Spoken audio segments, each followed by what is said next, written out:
É. Ainda mais sabadão, né?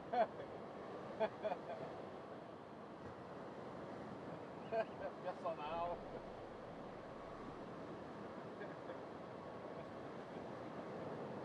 Okay, then you can start, track will start between the air, please pressure. Between the air. Between the air all the way.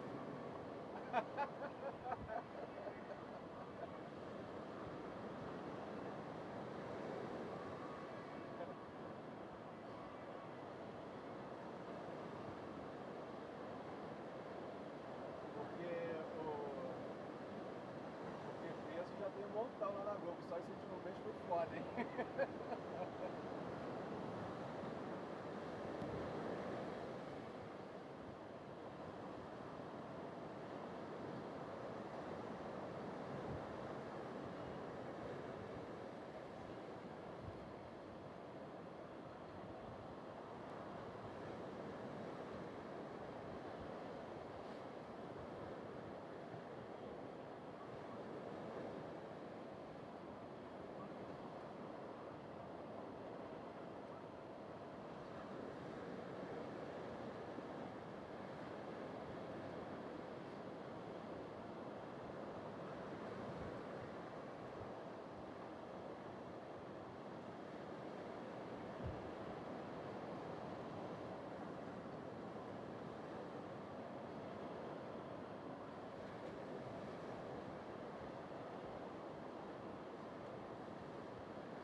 start.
It is finals day here in Brazil for the Banco Brasil Saquarema Pro presented by Cero. 4 heats to run, 2 semifinals out of the men. We already have our women's final determined. Anette Gonzalez Echevarri will be taking on Yolanda Hopkins, now recently qualified for the CT. Oscar Berry looking for his first CS win. Eli Hanneman has one under his belt at the U.S. Open a few years ago. Samuel Pupo has won here in the past. And Jordan Lawler, also a former CS champion at home in Narrabeen. Saquarema, Brazil, once again, stopped number 5, playing host to the greatest surfers on the planet. And a few of them will be hitting the water in just a few moments here at Praia de Itaúna. Metro Salazar, one of the Brazil's best surf journalists, Maida Pops, and the local boy Marcos Bocaiva. Starting with yourself, Marcos, we do know that there is rain forecasted this afternoon, tomorrow. Waves are looking very fun, and we only have 4 heats to run. We're going to be crowning champions once again here in Sacktown today. Oh, yeah, we got to roll the dice right now because the conditions looking pretty fun, so let's roll the dice. Yeah, a bit windy out there, Maida, but I mean, considering that these people have gone through several different conditions throughout the event, they might have to do so a couple of times today. Yeah, it's true, Mitch. The surfer who will adapt better to these conditions, it's going to win. And brand new champions is a possibility on the men's side, too. But Samuel Pupo has something to say about that. He's number 7 in the rankings, coming up against number 13, Jordan Lawler, at the moment. That is our first semifinal. And straight into the heat right here. 35-minute heats. And the heat is on at the moment. A good start for Jordy. And he's going to get a combination going on the forehand. So already a few minutes, off of the heat. We started at 7 a.m. local time. And Jordan Lawler already opening up with a 5.67. Judges quickly with the score right there. And Samuel, well, talk about him being so well. He wanted the first wave initially, Marcos, but Jordy just a bit better for position right here. Well, he been a nice rhythm all over this week. Beautiful surfing from the blue collar from Australia. It's a clash between a blue-collar Aussie surfer and a former CT superstar, your Mr. Samuel Spider-Man Pupo. Yeah, and Maida, just looking at the career so far of Jordan Lawler, he's been close to qualifying. But here in Brazil, this is already his best performance ever, making it into the semifinals. Actually, last year was the first time ever at this level that we've had 2 surfers win an event and unfortunately not qualify, and one of them was Jordy, the kid out of North Narrabeen.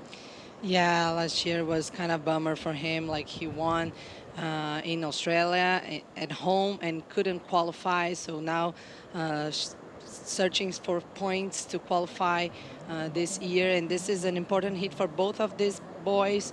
They climbed already a lot of spots on the rankings. I think 13 points for Jordan Lawler and Samuel Pupo, 6 spots. So very important hit. And it seems like he's using the same strategy as yesterday, like catching waves pretty quick in the heat. And yesterday he won, so looking for the same. First semifinals appearance this season for Samuel Pupo, a former champion out here. 31 minutes on the clock. Let's go down to the beach. The Maiteha Morning Call with Rachel. Yeah, Mitch, good morning, my friends. Good morning, everyone. It's officially finals day, and I'm here with Gelly, Eli's coach. And what are your thoughts on the conditions this morning, and how was Eli's free surf?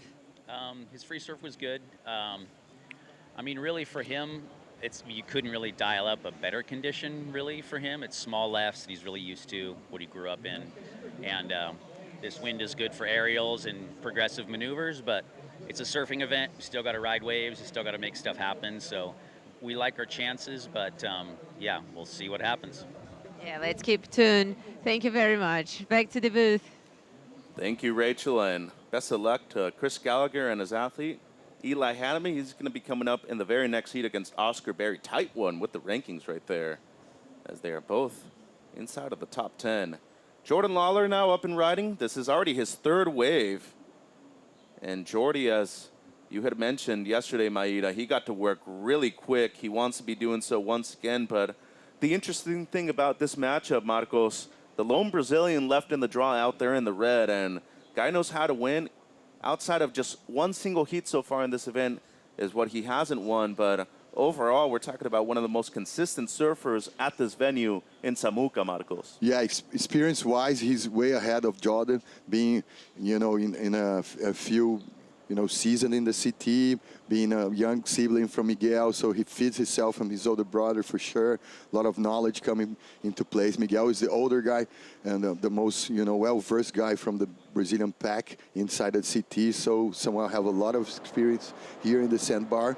And today you're going to see maybe a few airs attempts because of the wind is so in tune for the airs on the left. So let's see how they're going to play the cards right now. We're seeing, like, we're observing Samuel way more steady and Jordan all over the place try to scrap a few waves. Yeah, quick one there for Jordy. 29 minutes remaining in the first semifinal. Once again, only 2 semis and then both of the finals afterwards. And that is our 4 heats for finals day. Maida, we see the clash of styles quite often on both the Challenger Series, on tour. Oscar Berry coming up in the next heat. He has a very particular style to power surfer. Despite growing up really as a skater, you'd be thinking he's an innovator. And then you see guys like Jordan Lawler, who smaller in stature, really quick and fast though, but he tends to rely more on the power surfing, and especially on days like today, most important thing has got to be just making it through this heat and into the final. Yeah, true, Mitch. We saw him like relying a lot on his rail game yesterday. The wave that he took right in the beginning was the highest single score of the heat, and he was like doing beautiful turns, spraying a lot of water, and I think it's the same that he's looking for right now. Well, why wait around? I mean, there's some choppy lefts out there. Slides the fins, and he's only looking to improve on a 127. He's going to be able to do that and a bit more. So some good work right there by the kid out of Sydney, Marcos. And once again, we talked about him coming out of North Narrabeen. Adam Duffner and company right there. Dylan Moffitt standing up in support of Jordy. But a lot of days over there in Sydney, at Narrabeen, Manly, all those kind of beach breaks, you're attempting to surf these kind of conditions after school. It's not Jordy's first rodeo in these types of waves. Oh yeah, ton of experience in this messy, like, beach break conditions. There's a lot of pockets going on there. Nice rhythm from Jordan. He have tons of experience in those type of conditions, so it's gonna be cool to see what's he gonna unfold. And for the next, you know, heat, the second, you know, semifinals for the Oscar part is so paradoxical because he came from the surf, you know, skateboard scene, and now he's providing here just big hacks, not using so much the X factor on the air, not taking to the air so much. And the other part of the second semifinals with Eli, gonna be a super contrastful type of heat between the progressive Eli and the powerhouse of, you know, Oscar Berry. Potentially a new champion as we look at the bracket right here. Kawhi Costa, a great performance. Winter Vincent, a quarterfinal. Keiji Nishi might have looked good, but here in the semis, Pupo Lawler, semi 1, Barry Hanneman, semi 2. And as we said, different kinds of styles, but different types of waves out there with all the wind and the chop at the moment. Potential to see a brand new champion on the men's side. Yeah, sure, Mitch. And Eli, he's been one of the standouts of this competition right here. So, yeah, a very good panel we have right there for today. So 26 minutes remaining in the first semifinal for the men. Samuel Pupo still hasn't caught a wave. There's his super coach, Matt Myers.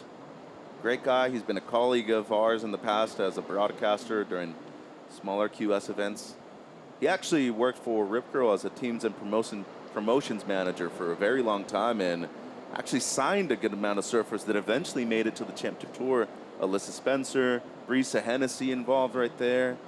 And because of that relationship that he developed with a lot of surfers, as we see a quick one from Jordy Lawler, that's how he eventually got somebody like Sam on his team. And Sam reached out to him, said, hey, I want to do something different. I know how you work, and I've known you as a personal friend for a number of years. Are you going to do the Challenger Series? Can I join your team? And so far, it's looked like they've developed a good relationship as coach and athlete, Maida. Yeah, it's really important to have like someone in your back, like that you have friendship with. And Samuka, he's looking great with him. And now, Mitch, he's using the same strategy that he used yesterday, being way more patient than Jordan Lawler. Jordan Lawler has ridden already like 6 waves right now, and Samuka just waiting for a good one as he did yesterday. So both of the strategies these guys used yesterday, they're doing the same today. It worked for both of them yesterday. So let's see how this is going to play out. Sam having a look at this wave would be his first of the heat, and he's up. Uses priority and riding the same trusty board that he's ridden all event long. Great combo right there. A lot of spray on the second one, and he is looking good to get things going in the first semi of the morning. Solid finish as well. So a strong combination on the outside, made it all the way through to the inside. And Samuka going to be on the board right here. 5, 6, 7 at the moment, the best of the heat modules. I'd be thinking this has got to be at least close to that one, especially considering the amount of spray on the second turn. Oh yeah, Mitch, beautiful flow, connecting the rail in each and every turn. Check it out. Beautiful spray, powerful like carve in the second one. A little extra carve there just to provide a little combo for Sammy. I love to watch, Matt. I call the guy Matt the Scientist Myers, and I love to see, Matt putting a little more color, in his team. And Samuel is so adaptable here in those conditions. He resides nowadays in Florianópolis, Ilha da Magia, Santa Catarina, Magic Island, but he knows how to do surfing beach breaks. So good in those shifty conditions. And it also doesn't hurt that your coach is a former judge as well. Matt has that experience under his belt. Waiting on the opener for Samuel Pupo. 917 is what he needs to take the lead. It should not be that, but just considering the waves out there, the combo that he had, he's looking good. He's up to number 7 in the rankings right now. We're going to have the 1 and 2 coming up in the next heat, but a lot of people lost out early at this event. Luke Thompson, he got dropped down to number 3. Kali Voss was leading coming into this event, Maida. He's down to number 5. You see Mateo Serdi right there at 6. And 3 Australians, 8, 9, and 10 respectively. A good variation of different countries, nationalities inside the top 10. But Sam, what we know, he's close to requalifying once again. Here's Jordy Lawler, just outside of the top 10 himself. He's only looking to improve on a 3.5. And well done right there. A tough wave to surf, and he's going to be able to at least try to extend his lead with a 3.5. The opener of Pupo comes through, Maida. It's a 4.83, but as Chris Gallagher did mention, yeah, everybody's got talent. You still need to catch waves out there, though. That is really what we're looking at from Jordy Lawler.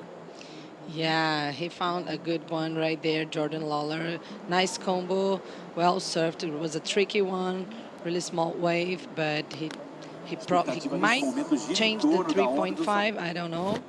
It's going to be close to that. 21:50 on the clock.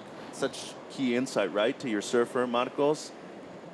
I mean, you have all the talent in the world, but if you're not up and riding, if you don't give them a chance to score you, what's even the point of being here at this point of the event, too? Oh, yeah, different strategy paying on right now. And, for the Pupo side, he always surfed more selective, super methodical. And I think now with having, Mike Myers on his corner, he's going to be even way more into those statics. Well, look at that. Up to number 13. A lot of people that have actually won events this year, they're out and they got dropped down. But, I think the main reason a lot of people always think, oh, surfing, every event has good waves, right? And you look at the QS, there's a lot of events that have to be run in certain conditions. you don't have a waiting period. Oh, yeah. Here at this event, we have 9 days. We're at day number 8 right now, and we've had, 6 days of competition? It's not normal that we actually get to have a call every single day either. So the fact that we're here right now, we only have 4 heats to run, it's been a difficult forecast to really manage so far, Maida. Yeah, it's been very difficult, and the storm is coming for tomorrow, so probably we're gonna see like bit larger waves, but with this very, very strong wind. So that's why we're here, and we have fun waves right there. Look, Samuka just dropped a 4.83. And the 2 opponents in the next heat, number 1 and 2 in the live rankings at the moment, Barry. The standout so far this year out of Australia, coming up against the former CTer. Somebody who qualified at this venue back in 2023, in Eli Hanneman. And Oscar is a rad dude. Got a mustache, great haircut. Former skater himself. I know you relate a lot to that, Marcos, but he's going to be coming up in semi number 2. Meanwhile, Jordy Lawler on his last does not improve. It's a 3.17. He's going to keep the 3.5. Meanwhile, Pupo out there with priority. 4.35 is what he's looking for at the moment. And Marcos, you're from the area. Yeah. You know how much it changes here, how much the weather has an impact on the waves too. From your perspective, we're turning into the summertime right here in South America. Do you think this tends to be an era or a time of the year that tends to change a lot more than when we come during the Championship Tour event in June? Oh, yeah. We receive here in Saquarema a lot of mixed swell in this season. So normally June, you have more strong like south swell coming up, so more steady swell just with one pattern. And in this season right now, it's more like mixed swell colliding. That's what we're seeing right now, a little, less push of the less swell combining with the anticipation of the swell that's going to arrive here tomorrow. And Maida, just looking at how windy it is, you can see the flag right there. It has gone up at least 10 knots, I'd say, since we got here this morning at about 5:45 a.m. Yeah, and it was like really early, and it was already windy. And tomorrow, for sure, the wind is going to pick it up. It's going to be way stronger, and also it's going to be raining. That's another problem, Mitch. Well, if you're a Yeah. surfer, you're already wet. Yeah, I know, Doesn't but sound that bad, but it is strong rain, yes. yeah, right. it is a strong rain for broadcast and for all this kind of stuff. And the surf, probably it won't be better. There's Sam's family. His mom in the background. Gianni. Bruna by the right, I think, the physio. Yeah, she travels around with a lot of the surfers on tour as well. Man, she's in entourage. A lot of rippers in Brazil. Alejo, Miguel. She's the fixer. Well, we do know that a lot of these surfers do carry injuries that are just nagging at them throughout the entire calendar year. And Sam's no different to that. He's said in the past that, there's been certain injuries that have just been keeping him out of good, consistent performances overall. But so far at this event, at least a 3rd place finish guaranteed. Talk about consistency. First year on the World Championship Tour, Maida, back in 2022, finishes runner-up to undoubtedly the greatest surfer ever at this location, Felipe Toledo. But so far, a victory in 2023 at this event. And you just look at his statistics so far, it almost seems like every single heat he's getting at least 11 or 12 points every time he paddles out here at Sacktown. Yeah, true, Mitch. He is such a talented boy, and also very experienced here in Saquarema, as you mentioned, like a lot of victories. He knows this wave like pretty well. He put a lot of time working here in Itaúna, and his surfing really suits this wave, like his style, rail game, and also with this wind, we might see him like throw into the air. I don't know. But now, like, he's being very picky, and we know that the conditions are kind of shifting a lot.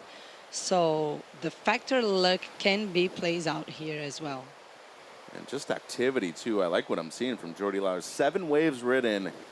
He got to his feet 3 times in the first 2.5 minutes. A couple of those were throwaways. Then he got his back up with 3.5, but he still has the best score of the heat. The former Australian Open champion in Jordy Lawler. Also won the event, the Challenger Series event in Narrabeen last year. Meanwhile, Pupo out there, much more patient. A 4.83 into a scoreline. He does have priority, though. And looking at 15:50 on the clock, let's see how he's able to answer back in the back end of the heat right here in semi number 1. Banco Brasil Saquarema Pro returns after the break.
This is what I live for. A gente já aproveita para jogar uma altinha, manter aquela brasilidade. Mas é isso, é poder aproveitar, curtir a natureza e se reconectar. And every time we find somewhere new that just surprises us. Today I'm going for a surf at Pico da Mota. It's my favorite spot at Portugal. Honestly, a really special place for me to come to. I've had so many good memories. We're here at the waterfall. It's massive. On tour, surfing the wave of Pupo and drinking a Corona. I mean, It's happy hour for the athletes, so I'm gonna get going. But thanks for watching.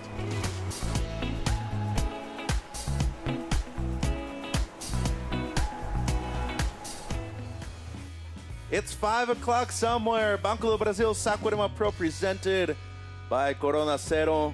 This is living. And guess what? Everybody's trying to qualify for the tour for good a reason. It's the Dream Tour. And it's a bit stormy out there at the moment, but still some fun conditions. Contestable, no doubt. Semifinal number 1 of the men. Jordan Lawler leading over the former event champion, Samuel Pupo out of Brazil. And the surfer in red, Pupo, have been very patient so far in this heat. One wave ridden. It's a 4.83. It's the second best score of the heat. Meanwhile, this is Jordy's 8th wave now. And he has just been scouring the lineup for anything he can get to try to improve on the 3.5. And when you're looking at these waves and how well he's surfing at the moment, I mean, you got to give this guy a ton of credit, first of all, Maida, for finding these waves. Most importantly, in the 23 minutes that have gone by, these are 35-minute semifinals. He has been moving up and down the beach just to be able to catch anything that's been breaking, and so far, with a chance to improve on his low score here. Yeah, true. Mitch just came around that first section right there, and the wave kept like opening face for him, and he smashed it. A lot of credit for him because he is without priority, sitting in a totally different part of the bank right there, and found a good one. So Jordan Lawler, 317 at the moment. His previous one, looking at the Vivo surf conditions.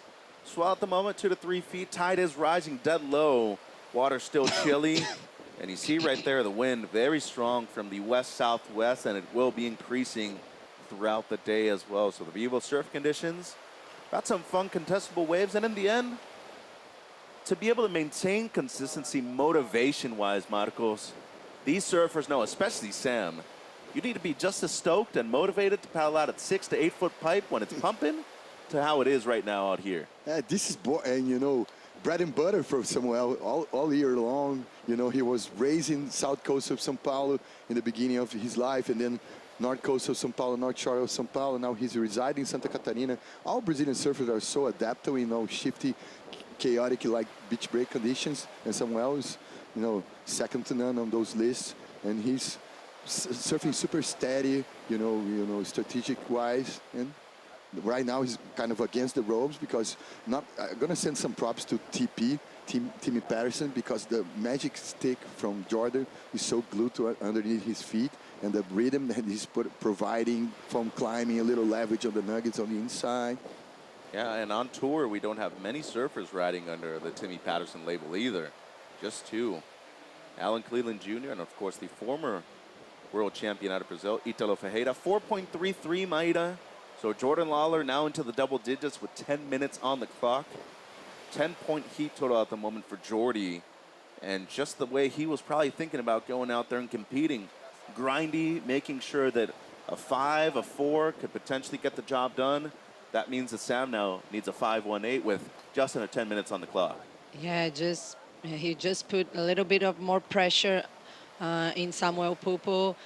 Jordan Lawler using this strategic to just keep him busy, rolling the dice, trying to find good ones.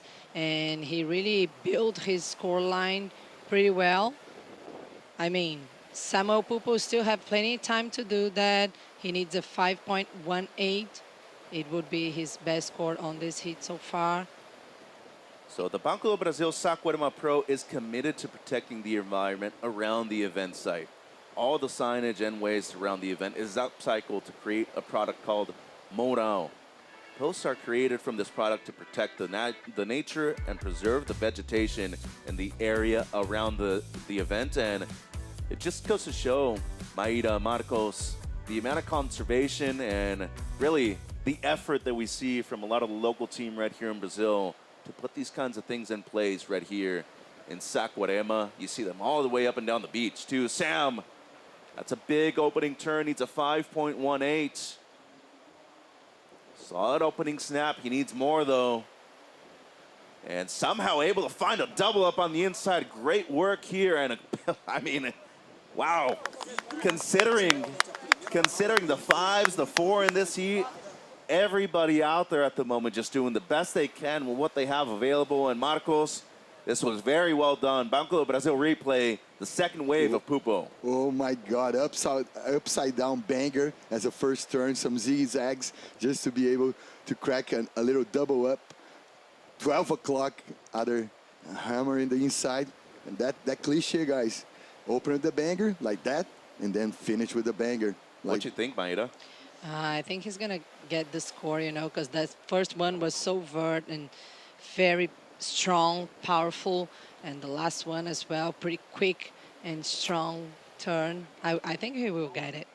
It's a strong wave, and you look at his 4.83, a bit disrupted between the first and the last turn, but still flow, an element that today is going to be really hard to find out there. Speed, power, he had that. And Jordan Lawler at the moment, 5.67, 4.33. He's got 8 waves. Sam, this one only his second one with 7 minutes on the clock. Still waiting on the number for the former champion back here in 2023, Pupo. Such an interesting part of the game too, right, Marcos? Because you go out there with these types of conditions, every now and then there might be a wave that has potentially bigger size to it. But as you said yesterday, not just because it's the bigger wave does it tend to be better. That's right. You know, reading waves itself separates science inside surfing. And I love to watch those game plans unfolding here. And right now we couldn't have like a more contrastful type of heat, because it's a regular against a goofy. I always say there are different human beings, and there is a more powerful guy, more light foot guy against each other. And he got the score. Yeah, man. 6.33 for Samuel Pupo. One judge even threw out a 7. So unanimous that he was going to move up into first place right here, Maida. And Jordan Lawler now, who surfed an outstanding heat, now needs a 5.5. He has one score that is nearly identical to it, though. His best, a 5.67. So possibilities are out there, and still 6 minutes on the clock. Yeah, Samuel really knew what he was searching for, and he's been very patient, but it plays out pretty well for him. Oh, Oh, an unforced error right there, and unfortunate for Jordy. Did commit to the paddle. He's going to lose priority and a major moment in this heat right here. 5.5 on the clock, and just good pressure by the CT veteran right there, too, Marcos. I mean, a wave that seemed like it perhaps had potential, but maybe just a bit too far outside Lawler. But Pupo made sure to be right there next to him and force him to use priority on that one. 5 minutes on the clock right here. Oh yeah, Mitch. Don't get me wrong. You know, Samuel is those type of surfers, almost like a silent killer type of guy. He know how to play the cards right. He was almost forcing into playing some mind games there with Jordan. Immediately, he hadn't even stopped paddling, and he raised his hand. He was like, "Hey guys, make sure you're switching priority right there." And Jordy now under his positioning and under priority. He's looking at anything he can get. Had a quick throw away. Now just under 5 minutes, Maeda. And, you know, the first 25 minutes of the heat, Jordan was really doing well out there. I mean, he was leading the majority of it. And not just that, a lot of the waves actually came from being off of positioning from Sam. So there's also a possibility. Now the only issue might be that Pupo has priority over him. yeah, yeah. It was kind of a hard mistake that he's done, right, with 5 minutes remaining to this heat. But yeah, as you mentioned, he can find something else under priority. But for sure, Samuel Pupo is gonna give him a hard time on that. It's gonna stick around and make sure he doesn't have any opportunity. Sorry. So 4 minutes on the clock. Let's take a look at how we got to this point in a really fun first semifinal this morning. Natura Kayak heat recap, Marcos. Jordan Lawler opened up well, 5.67, and as you're saying, the Timmy Patterson's under his feet, extremely good. Had a backup too of 4.33 on this one. I love those slicing and dicing turns there, and he always plays nice jabs, nice hooks with a ton of speed for those weak conditions right now. But it's a matter of like who's gonna choose the best waves and who's gonna do the major turns. And right there, this is Sami. 4.83 his opener, Maeda, so got on the board, waited a long time to get his best wave after that, but eventually settled for a 6.33 at the moment, the best score of the heat. Yeah, he's been very patient, but doing a great job on his rails. Look how much water he sprayed on that one. Like a little bit of balance that, but this was his highest score. And just looking at a different angle of this wave, when you find a lip out there where lips are non-existent in these types of waves, you got to reward these types of maneuvers, Marcos. Oh yeah, he unleashed a hammer there. Actually twice in both sections. He kind of lose balance in between, but amazing. You know, his strategy right now is paying off so much because he was steady, just gonna clash against Jordan, just, you know, trying to find the best nuggets over here, and Jordan in the other part was just hammering everything he couldn't find. He can find. What a difference. 10 waves to Jordy Lawler, top two highlighted right there, and Sam has only caught 2. In the end, if you simplify things, that is all you need, Maeda. There's times where if it's actually horrible or there's just nothing, you could potentially make the heat with one wave. Not on a day like today, and it does seem like Jordy did have the right mindset. Just the one better score from Sam is making a big difference right here, the 6.33, as we hit the Banco Brazil 2-minute warning. Yeah, he was very precise in wave selection. He waited a lot to catch that wave.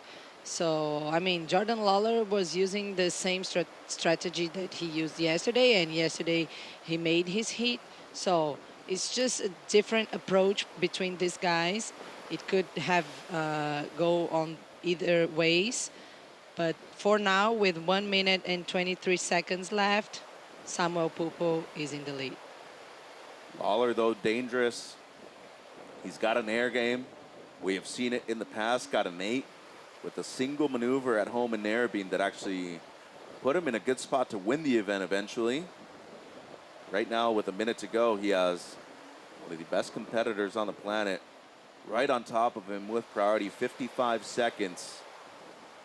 And it seems like the smart move right here, Marcos, despite there being, you know, potential for 3-4 waves within a set, especially with the amount of wind swell in the water. You don't want to give any kind of distance to your opponent at the moment. Yeah, Sammy, you're going to be neck to neck with Jordan all the way down to the end, you know, of this heat. Nice, you know, game plan for Samuel. Amazing effort for a grinder, a blue-collar surfer in the Jordan side. And let's see. Ooh, Pupo's going to let him go. And Jordan Lawler needs a 5-5. First snap, pretty solid into the lip, but the wave just dies down, and Jordan acknowledges Pupo right there on the outside.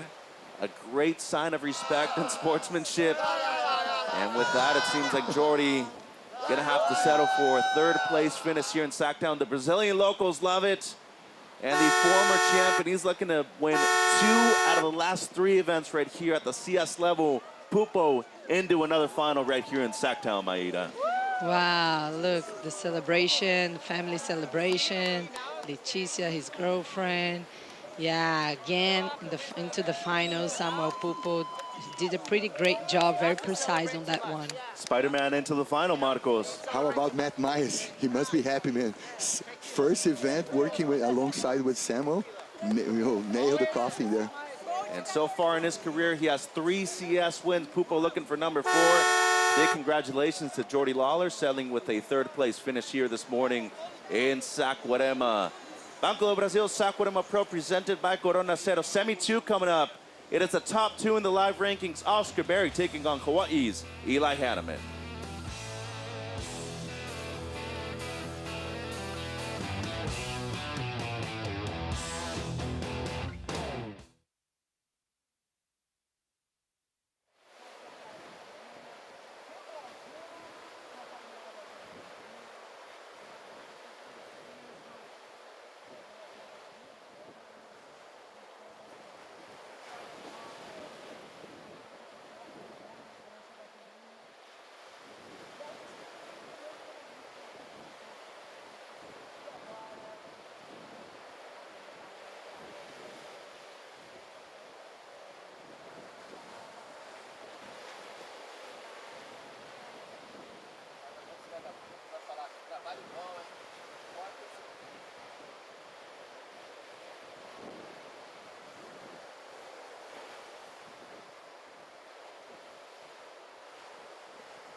The Banco do Brasil Saquarema Pro presented by Corona Cero is brought to you by Banco do Brasil, official sponsor of the WSL in Brazil.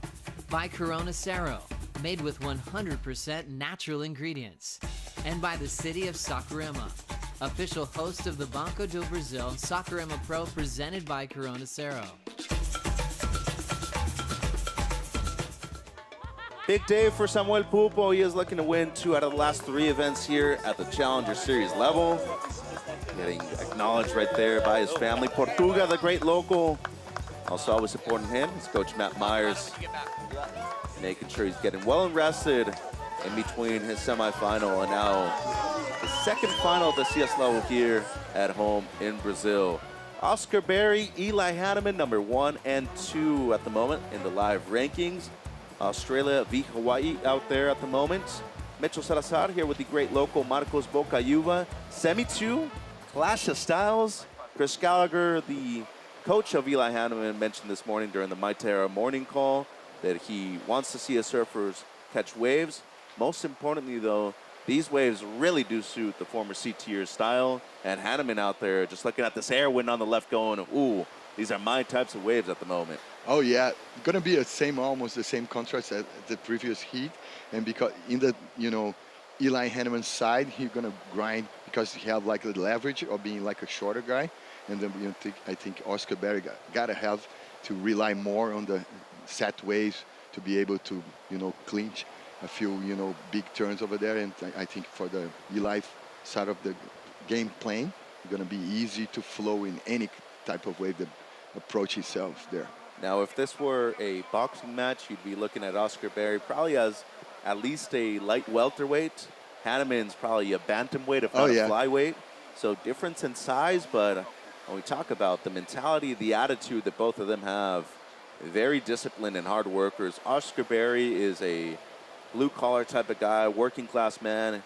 His mom is a hairdresser. His father works in construction, and when we talked to him yesterday in the Red Bull Athlete Zone, comes from a skating background, but really hadn't even pursued the QS about 5-6 years ago at the most, and he's leading the Challenger Series rankings, right now, with the possibility of qualifying before the season ends. So a major thing for him momentum-wise, and already with multiple Finals Day appearances, including this one so far. Oh, everything is clicking. It's so spontaneous right now for Oscar. And for me, like the school of surfing that he show here is such a paradox, because normally when you see a guy rising from the skate scene into the surf scene, you normally see and watch those guys like unfolding big airs, big rotation turns. He's always relying on his backhand attack or front side hacks, big turns, big man hacks, Well, this year's world champion is a great example of that, right? Somebody who came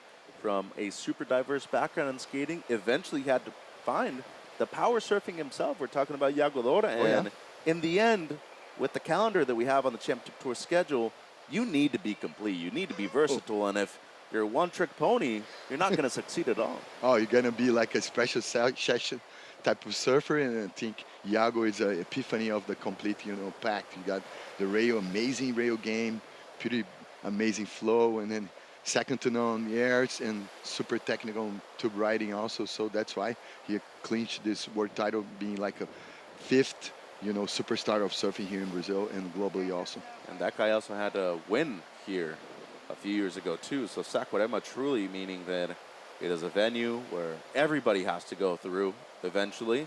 29 minutes on the clock. These are 35-minute heats. So far, 6 minutes have gone by without a wave being ridden. Well, it took him a long while for him to ride his first wave. Samuel Pupo into his second final here in Saquarema at the CS level, Rachel. Samuel making Brazil so proud again and going to the finals. Congratulations. Samuka, what was it like for you to be watching Jordan catching so many waves? And how much did you have to trust that you would find your wave and pass? It's very tricky. Actually, my plan was to be more active in the heat, but Jordan just kept riding waves and giving me priority. And waves were really tricky, so I knew a set wave or a more clean wave would make so much difference, especially for me on my backside. It was tricky to pick which wave to go, but I'm glad I went on that one and got the 6. And after that, ocean went flat for me, so I'm really happy to be in the final. Agora em português, Samuel, você já ganhou aqui. Quanto que foi preciso dessa conexão com o oceano daqui hoje para você conseguir passar essa bateria para a final? Muito, né? Ajuda muito você ter um passado grande numa onda que nem essa. Essa Saquarema é uma onda muito difícil, balança bastante. E vim aqui desde criança já competi nessas condições várias vezes, sabia o que eu precisava fazer para avançar. Acho que o Jordan tinha uma vantagem ali de estar no frontside dele, poder até ir para o aéreo, e eu no meu backside um pouco mais seletivo, né? Uma onda um pouco melhor para eu manobrar. E deu certo. Agora vamos para a final, né? Dar uma resetada e quem sabe vou voltar para casa com mais uma vitória aqui. Good luck, go get some rest. Thank you very much, Samuel. Back to the booth. Thank you, Rachel, and muito parabéns. Big congratulations to Samuka, looking for his 4th victory at the CS level. He's won here at Snapper Rocks on the Gold Coast and also in Ericeira, Portugal. Talk about a guy who can do everything. 26 minutes and 50 on the clock. During the interview, we did see a few waves being ridden. Eli Hanneman recovers priority before Berry makes it back out, but Oscar also seems like he might have gotten a pretty solid score out there at the moment. Starting with his wave, Banco do Brasil replay here, Marcos. Beautiful rhythm off the top turn on that piece of foam there. Beautiful carving. Squeezing another one. Steady stance. Powerhouse type of turns there. In contrast with Eli Hanneman, more like loose type of X-Factor type of surfer. Still very strong though. And on a day like today, if you're a powerful surfer, recommendation, spray. Yeah. Throw as much as you can. And Oscar really looking at that. And then Hanneman, as you said, good contrast on the outside. A little leverage from the first wall there, and then squeeze the tail slide, reverse. Beautiful rhythm, smart move, like trying to approach the outside to grab the priority before Oscar. And in the Oscar part of things, amazing to watch this guy rising, man, because the other one was already like a free surfer way before he hit the road in CT or CS before. And Oscar was always, I think, without the limelight that Eli had. Well, here he goes once again. The Aussie, quick one under priority. His opener was a 4. The first of Hanneman, a 4.83, looking at the now current number 1. Second semifinal appearance so far this season. Kid's done well in multiple different locations too.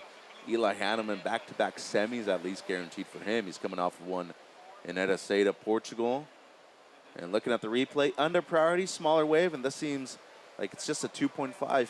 Shouldn't matter at the end of the heat, you would think. Oh yeah, I hope not. And me and you, we love the reference from like the fight where it can be box, can be like MMA, and this match over here couldn't be like in UFC, like a catchweight match, because they both belong to different weight categories if they were like fighters. So just under 25 minutes now. Women's final coming up. It's going to be an all-European one. Aneta Gonzalez Echevarri and Yolanda Hopkins. After this one, Hanneman finds a steep section on the outside. Gaining some speed, much better into the lip right there. And for a guy that comes from one of the windiest places on the planet, in Maui, he just seems to be extremely comfortable with these grindy, windy conditions out there at the moment. Great work done by the former Champ Tour surfer. Once again, back in 2023, things were on the line for him and multiple other people. He needed a result right here to qualify. He did. So alongside already a good result, great memories in the past right here too. Oh yeah, there's so muscle memories on Eli's side for sure. But the condition that season, 2023 season, was way bigger. That's why he's showing so much versatility. And how about almost ending every wave with a disco frisco tail slide, you know, reverse there on backhand. Nice leverage, because being like a more, you know, compact surfer, he finding the leverage on the bottom turns to squeeze those big turns on small waves, small sessions.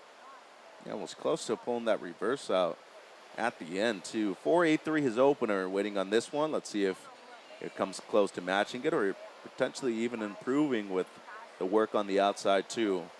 Maui, Hawaii has had a good number of surfers now qualify for the CT. First one being Dusty Payne, the late 2000s, early 2010s.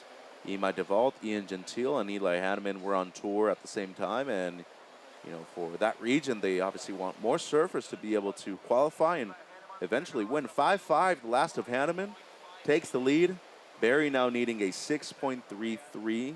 You know what, Mitch? We can do some parallels with Dusty Payne and Eli Hanneman career, because Dusty was like a ripper in the surf flicks also. He was a superstar, I think, even before he hit the road in the, you know, international tours. So there's some parallels with both those surfers. No doubt. 22 minutes on the clock. A fully European women's final coming up. Aneta Gonzalez Echevarri on screen right there, the young surfer out of the Basque Country, first CS final ever. And the recently qualified Portuguese surfer, Yolanda Hopkins. She's going to be on tour for 2026. Lisbon airport gonna be packed Tuesday because people already released the date and the hour that Yolanda gonna hop in Portugal. Man, I have goosebumps all over my body right now because I stayed there for 5 years. I love the country. I love the surf community in Portugal. Kudos to all the boys and girls that made the pact happen for her, because there was a lot of pioneers way before Yolanda. Thiago Pires, Federico Moraes, all the boys, all the girls. Teresa, and a lot of rippers and chargers from Portugal. They have a special breed of surfer there for sure. And our women's first place trophy on display right there. Some really cool art. I love those toy arts. Some resemblance to the art of Obey, and a lot of graffiti and toy art references. I like the color combination too. Yeah, nice. Matching the Brazilian flag. 21 minutes on the clock in semi number 2. So women's final coming up right after this. We'll have a brand new women's champion at the event and a first-time CS champion. And for Oscar Berry out there in the red, potentially looking at his first victory at the CS level too. So he does have priority. 6.33 at the moment is what he needs for the lead.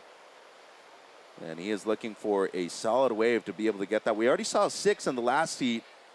It seems like he's looking for a specific type of wave. Let's Eli go on this. Throw tail reverse to start things off for Hanneman. And he's going to be able to make a little reform on the inside right here too. Wave just going flat though. Trying to squeeze anything out. Whoa. And he will. Get an adjustment right there. Eventually went right. Gally, his wife, loving it. Looking for a 4.83 improvement, 20 minutes on the clock, and an interesting wave. Interesting, but with potential to improve right here. Oh yeah, open with the banger, throwing the backside full rotation as an opening turn. Have to squeeze, have to hop into his board super hard. He was trying to find a nugget like a double up in the inside to the left and find a little wall to the right and drift the fins there. Man, he's such a methodical type of surfer. So mature for his age. For me, he's super impressive. In his early 20s, the former U.S. Open champion. And talk about, well, first of all, the versatility, adjusting on the fly, but also the creativity. This wave had nothing on the inside and somehow able to blow the fins out the back. Oh, yeah, some Tom Curran, HB hop glimpse over there, because I still recall Curran like exploding the backhand attack and then changing direction on the inside. I think the judges like to see those variations unfolding. So waiting on that score for Eli Hanneman. He's looking to requalify for the World Championship Tour at the end of the season. 19 minutes remaining. Oscar Berry at the moment still needing a 6.33. And Oscar out there, he's caught 2 waves at the 4 at the beginning, a 2.5, a bit further inside, and since then, he's waiting for a certain wave to break. Last of Hanneman just under his backup score. It's a 4.8, was looking to replace a 4.83. And just looking at the diversity of nationalities, round of 16 forward, 3 Australians in the draw in the quarterfinals. Big deal for them, but especially when you consider the amount of travel that you have to do coming right after Adelaide to here.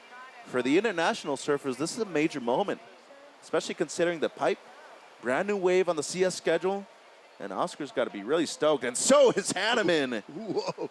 Great attempt, but incomplete.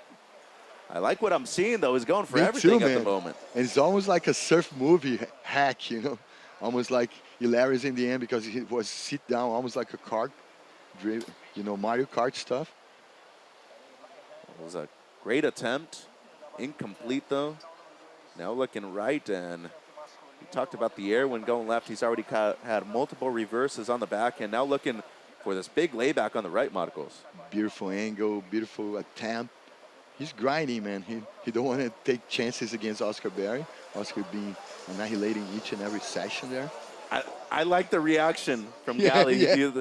Like, whether he made it or not, he was like, I'll get it. He was like almost just barely even moving. Yeah, such a class act. Well, that's a guy that I think probably won't celebrate until the job's actually done. This is wisdom, man. You got to celebrate just in the end, because things can change so fast in surfing in like a click of a second. Well, look at the results. Second on the rankings, Talk about changing fast. 5th in Bolito, 3rd in Edeseda, and at least a 3rd guaranteed right here. He went from being, you know, in the realm of potentially qualifying to now having an excellent chance. He's up to number 2 and potentially winning another event right here in Brazil. He's climbed the ladders, man, and he's gonna surf with so much comfort in Hawaii without depression. After this result over here, no matter what happens here in the semifinals, number 2, he's gonna go to Hawaii super comfortable. And it's also really cool when you've had the chance to compete there as a junior, as a QS surfer in the past, pipeline back on the schedule, and that's going to be our next event at the CS level at the end of January, early February. 16 minutes on the clock in Semi 2. Hanneman still in the lead, 5.5483. Meanwhile, Oscar Berry, the Aussie out there, hitting a 6.33 with priority. Let's see if he can get it done in the back end of the heat. It's been Hanneman so far in control of 7B number 2.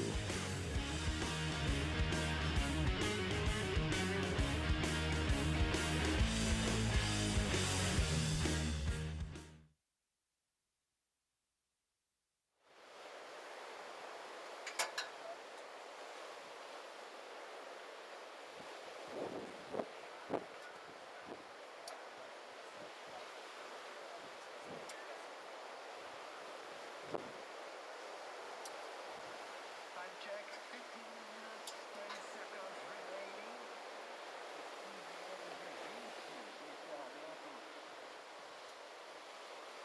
Eli Hanneman vai puxando aqui antes da volta, vai colocando seu mano na grande final aqui, tá lá atrás, tem muito tempo aí, o nosso Tabelli. Tá de 6:33. Attention red, meaning 6.33 to take the lead.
Such a great location worldwide as Saquarema, and currently the only spot on tour that hosts all 3 different types of events: a World Qualifying Series event, a Challenger Series event that we have right now, and of course the Championship Tour spot that we always see in the month of June.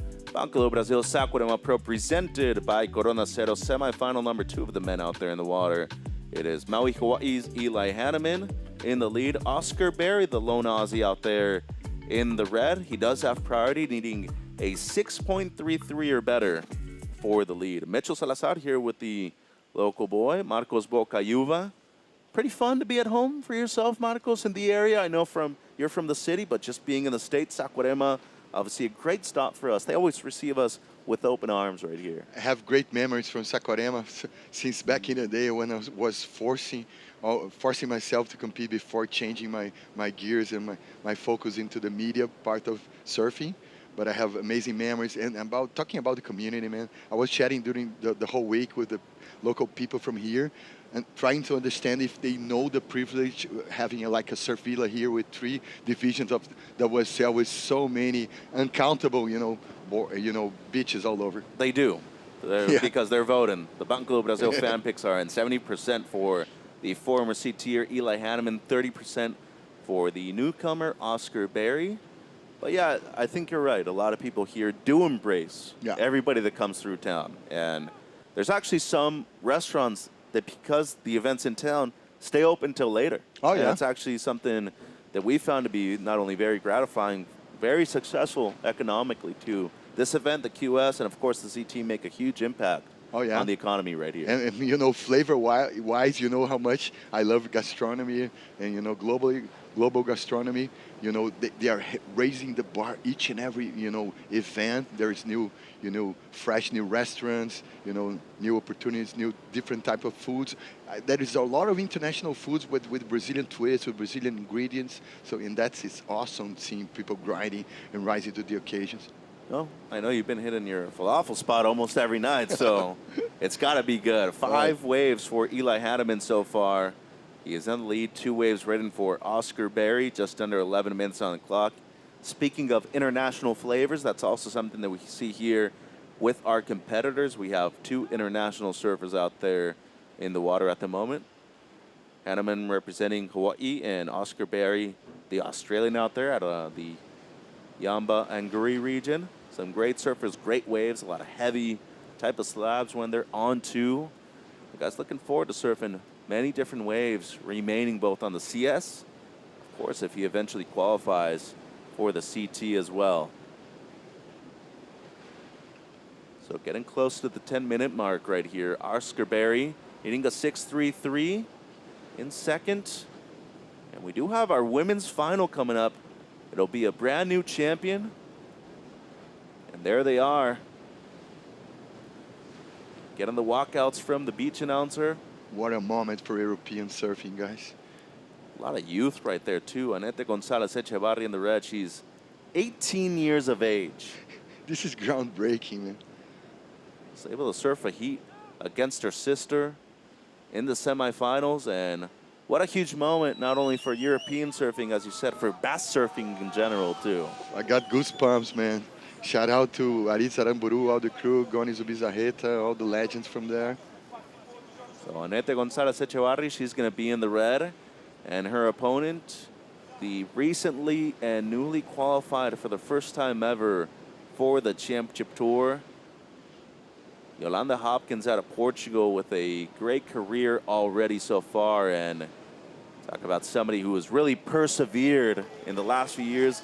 She was close, a few spots away from qualifying, and now she's on full time. Oh my God, she's epiphany of a grinder, guys.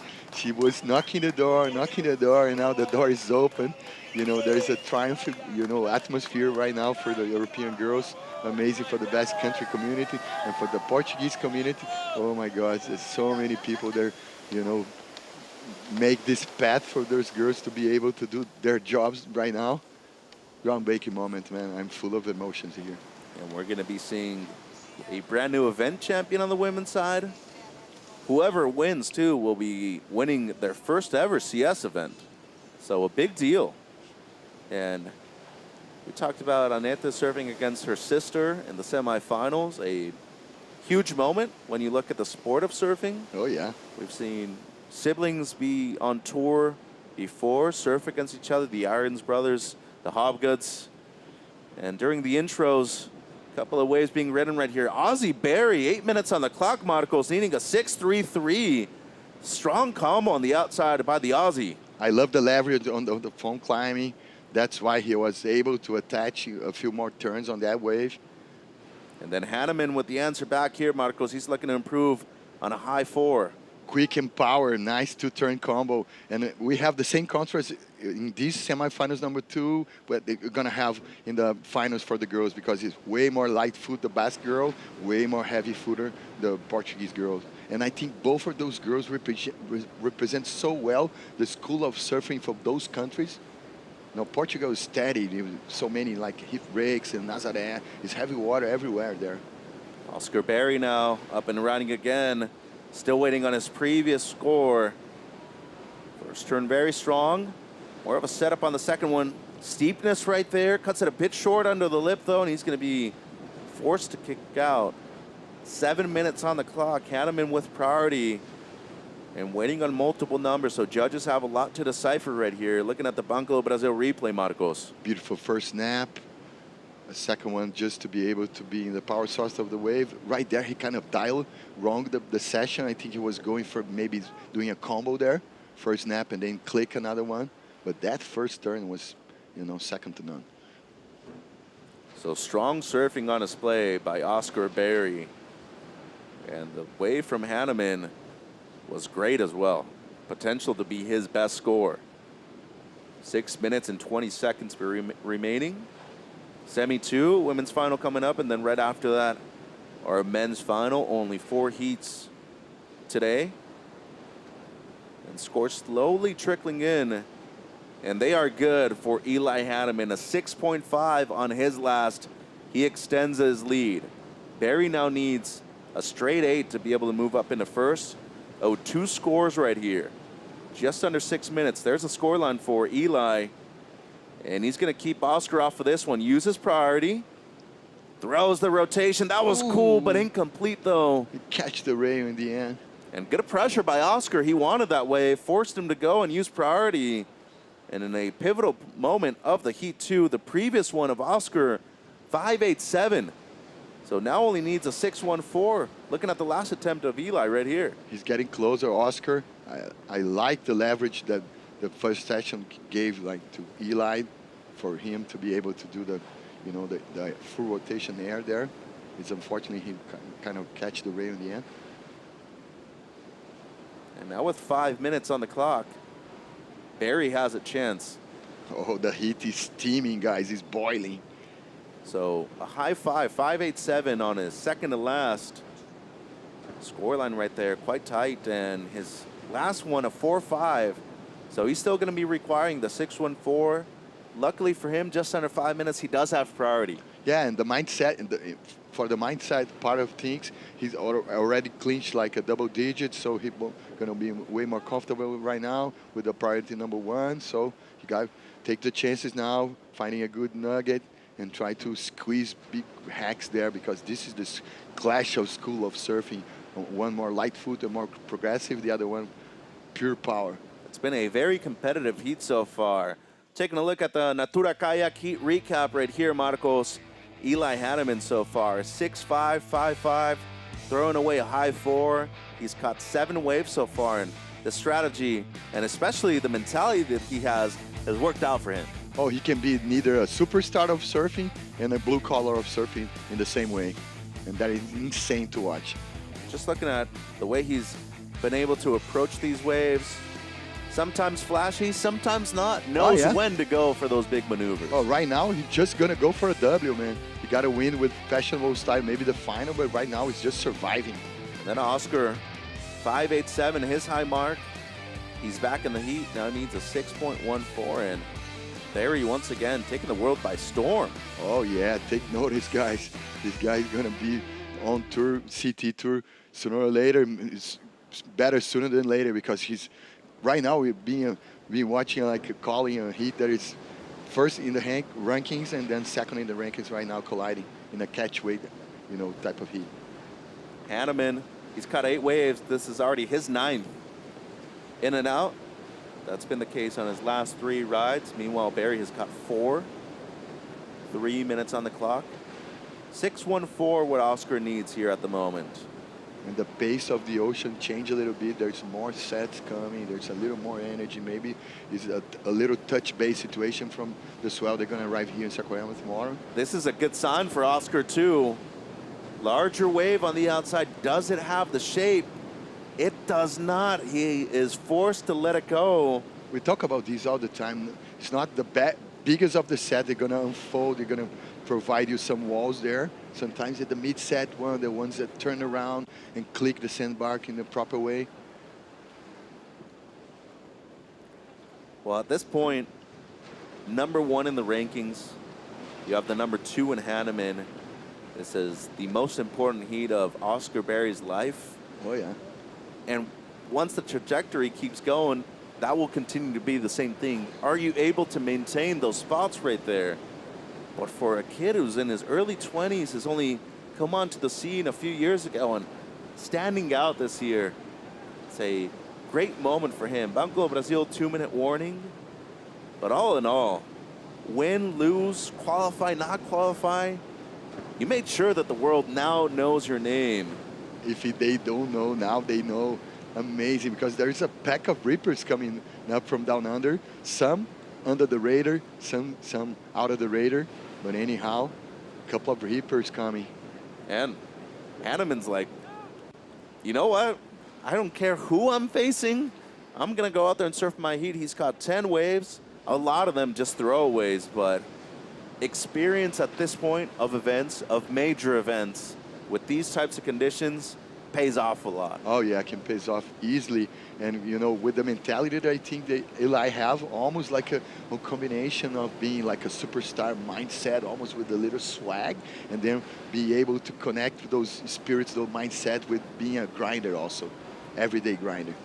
And big shout out to Kata Matson, a good friend of Eli Hanneman. That San Clemente crew basically adopted Eli during that year that they all qualified together. He always posts on Instagram, watch out for my boy, Big E. And he is out there at the moment, leading the heat 40 seconds away from a final here in Brazil.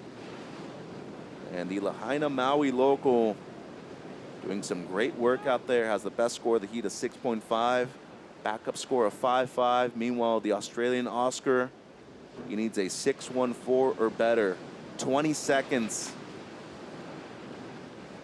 And Oscar Berry has not surfed bad, more than double digits out there. The only issue, he was waiting for a certain wave, and it never popped up. He's going to have to settle for a third place finish. He's Great approaching result. Eli. His best so far at the moment, inside the top 2 of the rankings. But the former C-tier, Eli Hanneman, takes away the W in semifinal number 2. Chris Gallagher, his wife, enjoying the moment. And it's going to be a couple of former C-tiers in our men's final. Samuel Pupo going to be taking on Eli Hanneman later on today. Going to be an amazing clash of regular stance surfers with different approaches. Oh, it's going to be insane to call. So an all-European women's final about to hit the lineup. Annette Gonzalez Echevarri, the surfer out of the Basque Country, and Yolanda Hopkins, recently qualified for the CT, battling it out in our women's final here at the Banco do Brasil Saquarema Pro, presented by Corona Cero, when we return.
The Banco do Brasil Saquarema Pro, presented by Corona Cero, is brought to you by Banco do Brasil, official sponsor of the WSL in Brazil.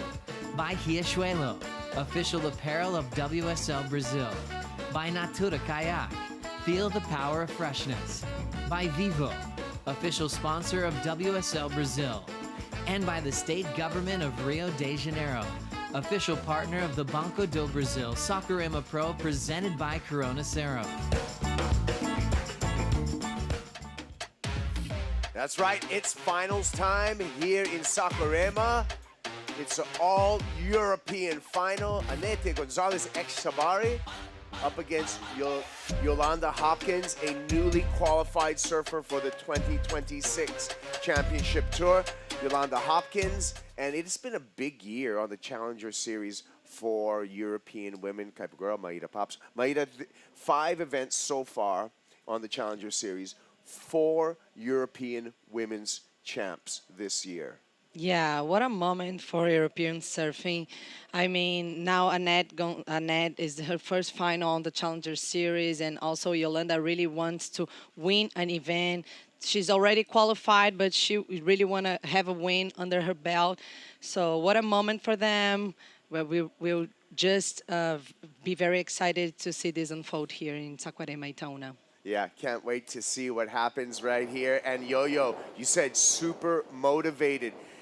After qualification, she says, you know what, I want to win a Challenger Series before I get on the championship tour. This was the first wave for Yolanda Hopkins. Actually, this is the second wave. We had a first wave, it was an up and out, a short wave for Yolanda Hopkins, a 1.5.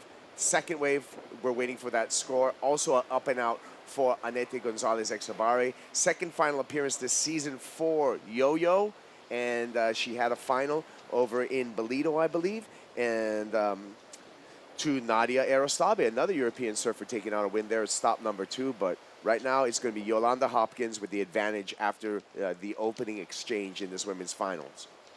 Yeah, here's Yo-Yo up and riding. A quick snap right there. Tried to force another turn. And nice combo. It was a really small wave, but she was able to put a lot of turns. Yeah, she's going to put this one on her scoring line. Yeah, first meaningful wave, first meaningful score. We're waiting for wave number 2 score for Yolanda Hopkins. Meanwhile, we're catching up with Anete Gonzalez Echevarri. What a story we have here. 18 years old, first full year on the Challenger Series, semifinals at the U.S. Open, now finds herself in the finals, her first career CS final here in Saquarema. Yeah, she's been ripping the whole event long, and she had that semifinals with her sister. She's really in tune. Look right there how cool it was, that turn. Yeah, so backside reverse, that's the first time we've seen Anete do something like that, maybe saving it for the final. A little bit of differentiation to show the judges. We'll see how high they go on that score. Yolanda Hopkins with a 4-point ride and a 1.5 so far in her score bank. Waiting for last wave for Anete Gonzalez Echevarri. Yo-Yo, staying busy. Wave number 3 for the Portuguese surfers. Nice snap off the top, comes around the corner here, and another snap on the backhand. Just work like surfing, and nice flow, nice tempo, doing what she needs. She's going to throw away that 1.5 and increase her score line with that effort. Yeah, we know with this kind of conditions how hard it is to really find flow on these waves, but she did so on that one. Yolanda put a great combo with more than 3 turns. Let's see it again. Nice snap off the top, comes around the corner. Another one. The waves keep like providing a clean face for her. Yeah, I think it's probably going to be her best score. I like the connectivity and coming around from the behind to get back into the open face. Powerful surfing on display by Yolanda Hopkins. Well, Lahaina grown, sprays thrown, and finals bound. I'm talking about Eli Hanneman. Let's hear from Eli with Manu. Yeah, Kaipo, this guy right here has been collecting some great memories in Saquarema. Well, I've been through some good times here with you. How do you feel about Saquarema, and how are you feeling right now? Congratulations. Thanks, yeah. I love it here. I love this wave, and I love the culture and the people and yeah, everything. I'm just super grateful and feel overwhelmed with just gratitude right now. I feel really calm and yeah, just kind of don't know, ready to go back out. Great. In a few minutes, you're going to the final. How do you prepare yourself? Yeah, I've been feeling really good this whole trip, and I've just been feeling like ever since like August, I was saying one of these two events I'm gonna win. Just telling that to myself, just kind of like putting it out there, trying to get, trying to just, you know, bring that energy in, and I got a third at the last one, and I'm in the final, so I think this is the one that I'm going to do it. And this morning, I just kind of let all that go, and I just kind of was praying to God and say, just let your will be done. And so I'm really content with whatever happens, but yeah, just feeling really calm, really just protected. I feel like Jesus has his hand on me right now, so yeah, I'm enjoying it, living in the moment. It's just such a cool experience to be able to compete across the world from where I'm from and in front of a bunch of people. And yeah, this is my time. Great. Enjoy it and good luck. Back to you guys. I like it. I like the focus right now that you can see from Eli Hanneman. The job's not done. He doesn't get too excited about that win in the semifinal going into the final or even his place in the final. He's already manifesting success and leaning on his faith. That final between Samuel Pupo and Eli Hanneman will be a rematch of a semifinal those two had back here in 2023. This is a 3.23 for Anete Gonzalez Exabare. But back to that rematch between those two, both in comfortable positions. So I'd love to see. I mean, obviously Sammy won in 2023, got past Eli. We'll see if Eli can pay him back in this final. That's got to be in the competitors' minds as well, because they keep track of everyone they've surfed against, whether they've won or lost against them either. Yeah, for sure, Kaipo. But he is looking very concentrated, very calm, as he mentioned on his interview. And this is the mindset that you need to have if you want to win here in this kind of conditions. You don't want to get ahead of you, and yeah. But backing to this heat right now, look, Yolanda in second position. Anete really climbed a few spots on the rankings. Anete Gonzalez Exabare in that number 6 position has climbed 15 spots on the Challenger Series rankings to get above that red line. Remember, we take the top 7 women at the end of the season to graduate to the championship tour in 2026. Currently, Anete Gonzalez Exabare is above that line. Yolanda Hopkins already has her work done. It's going to be interesting to see if Yolanda surfs the rest of the tour. Likely she's going to surf Pipeline because that's a preparation for a CT event. But this is the story right here with Priority. This young teenager is really putting her best foot forward, and 10,000 points would really help her effort to get on the championship tour. Attempt there by Yolanda Hopkins, Eli Hanneman, getting ready for the men's final. Yeah, and with John, Yo-Yo's coach. I mean, this is huge already for Anete because it's been her best result so far on the Challenger Series, even if she loses this one. But putting having a win here, it will really spark her confidence as well. Look those results. Yeah, slow start to the year, 33rds in both Newcastle and Bolito, but really the semifinal finish was the confidence booster and the momentum chaser for this surfer right here. Exabare has always been good, light-footed through the left, sees nothing in the future on that one, kicks out. And so that will, her scoreline will remain with a 6.83. There is Adur Amatriain and the rest of the Basque team here supporting Anete. Yeah, and he came here yesterday to talk with us and mention how important it has been the crew to stay together and all the support that they are having from their coaches and being a part of the group. And he told us that he would be there, like on the beach, screaming and cheering for her. What we didn't see was Yolanda Hopkins just take off on a wave really quickly and losing her priority. So the priority error from Yolanda Hopkins hands priority over to Anete Gonzalez Exabare. Exabari needs a 6.23 at this moment. She does have priority, ample time on the clock with 22 minutes and 45 seconds.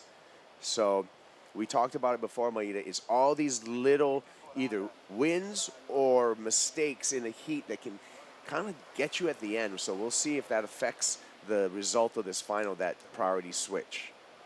Yeah, we saw this happening with Jordan Lawler in the very first heat of this day. Oh. Well, we can scratch that as a scene changer because Yolanda Hopkins gets priority right back. Heat control, Maida, with Yolanda. She has the lead and she has priority. Yeah, still plenty of time on the clock right now, but it's really good when you have like the lead and also the priority. Now she chose that wave that looks pretty great. Good looking set wave here, given the conditions. Combination of two maneuvers, looking to replace a 4-point ride, Yolanda Hopkins. Yeah, it was interesting how this wave break a little further. We're gonna look on the replay right now. Kind of steeper wave, not that section, but this one, very vertical. She was very smart surfing right there. Look, banger. Yeah.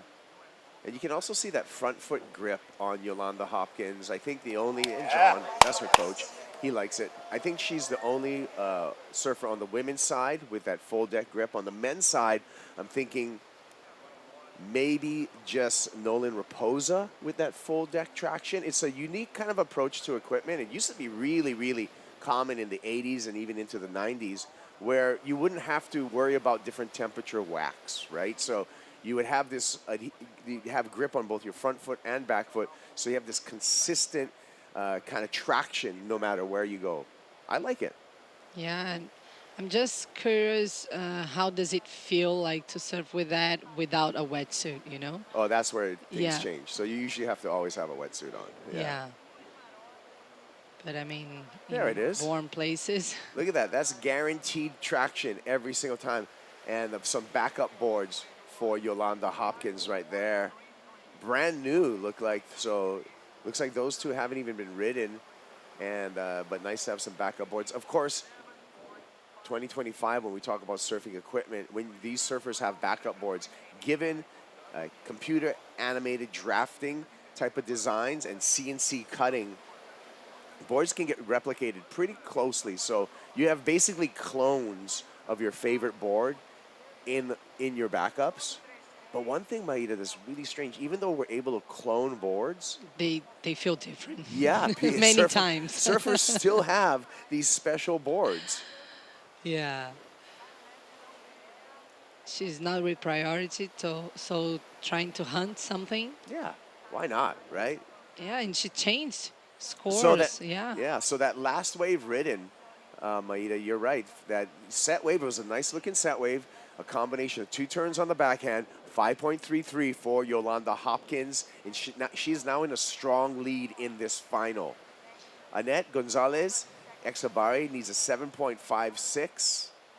That's a giant number given today's conditions. Yeah, it is. It would be better if she might split in like 2 waves around 6-point ride. Yeah, a couple She of still sixes. have time for that. I mean, sorry. Yeah, no, you're 100% right. Hey, there's the Portuguese flags. What does the, you know those blue things in the middle of the Portuguese flags? Do you know what that represents? No. It's just the Portuguese flag. Yeah, it's just, I don't know, Kaipo. I'm half Portuguese. But you're Portuguese as yeah. well as Brazilian. Maida Pops, like, does, you know, you got... I have to know that, yeah. But no, it's okay. you got 2 flags too. You know what I Yeah, mean, right? yeah, So yeah. being a Portuguese-Brazilian descent. Yeah, I know that the stars from our flag is because of the number of states that we have. So, and it's written like Ordem e Progresso. Yeah, So, order and progress, yeah, right? Ordem and Progress. I like it. Been enjoying my time in Brazil, as I do every year. Come here a couple times a year for the last 4 or 5 years, and just always really, really happy with the culture, but also how just cool my whole crew is like that I work with every single time. Oh, And you know that thank you, you know that you know that I mean Caipinho. that from the bottom of my heart. I mean, this is hey, look at this is a grindy event. You know, we saw with 80 men, 48 women, and it's really nice to work with a crew that you get along with and that has that spirit of Tamo Junto. We all do it together. Putting it together right here, Yolanda Hopkins, under priority, finds this one, and Yo-Yo goes up and down a couple times, just like her nickname. John says, you know what? She might have just bettered her score. I don't know, but it's still good, solid surfing from Yolanda Hopkins. Yeah, I'm really enjoying the way that she's being able to make those turns look very vert, even with this like lack of power of on these waves today with these conditions. Yeah, That's why she's getting better scores. she is, and she's making it through those flat sections. And in surfing technique, and we'll see it right here, is that she's able to push from the back foot on those turns. But watch when she gets into this flat section, she's all front foot. Just gets through that and gets another turn on the backhand. Yeah, really smart surfing, really adapt to the conditions. Yeah, it's full gas and clutch, you know? Of course, your front foot on a board, that's further up on the board, flatter rocker up there. That's your gas pedal when you push on the front foot. Now watch out not to catch a rail, and then your back foot just being, you know, your all-wheel drive steering. So waiting for that score for Yolanda still. We'll see if that makes the need any more for Annette Gonzalez Exabari. I've been calling her Annette through the whole event, Maida, and then we had Adur come in here and he called her Annette. So I think in like the Basque pronunciation for Annette is Annette. So yeah, it's so I've been what going I back and really forth between Annette and then Annette. But it's okay, Kaipo. It's just like my name. Maida. You were one of the only that can really speak like how it is, Maida. But sometimes Myra, it's Yeah, fine. yeah. Yeah. I'll answer to almost anything. Just look in my direction. A 5.43 She Kaipo. did it. She absolutely did it. Yolanda Hopkins did increase her scoreline, and now Annette Gonzalez Exabari needs a 7.66. I'm going to say it.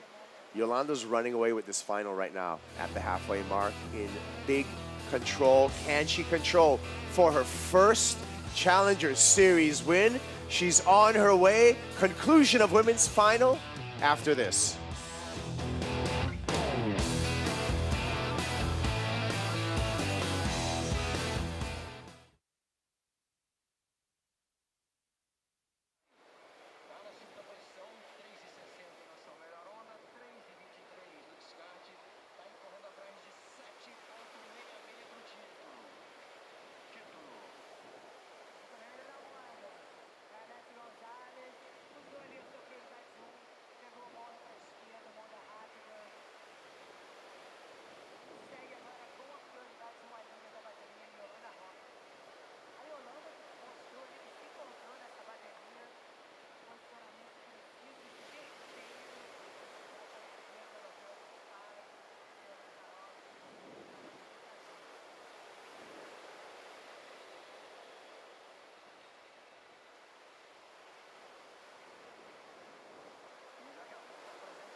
art.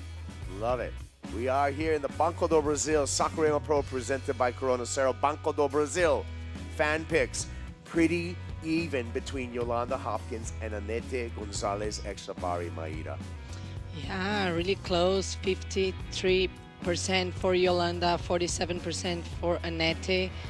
Yeah, which is really interesting because Anete is such a young girl, 18 years old. Her first final. We know that Yolanda is already qualified for the championship tour. So Anete getting a lot of credits on these picks.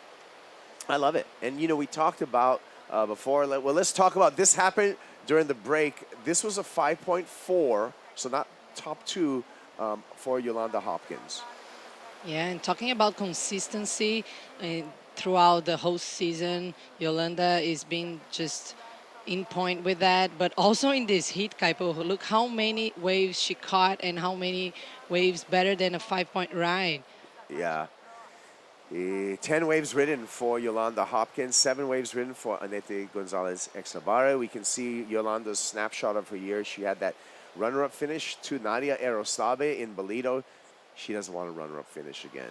She wants the big W. She wants the big win on the Challenger Series to go and give her some momentum onto the championship tour. Here she comes again under priority, back up in the lip there, times it well with the backwash again, just muscles through that second section. And just putting it together, you can see all the momentum right now in this final is with Yolanda Hopkins. She wants a victory so bad, and she's well on her way. Yeah, look how she could find that steeper section right there. Just bangs it. Nice turn to make a combo. And sticking with that for another turn in the inside.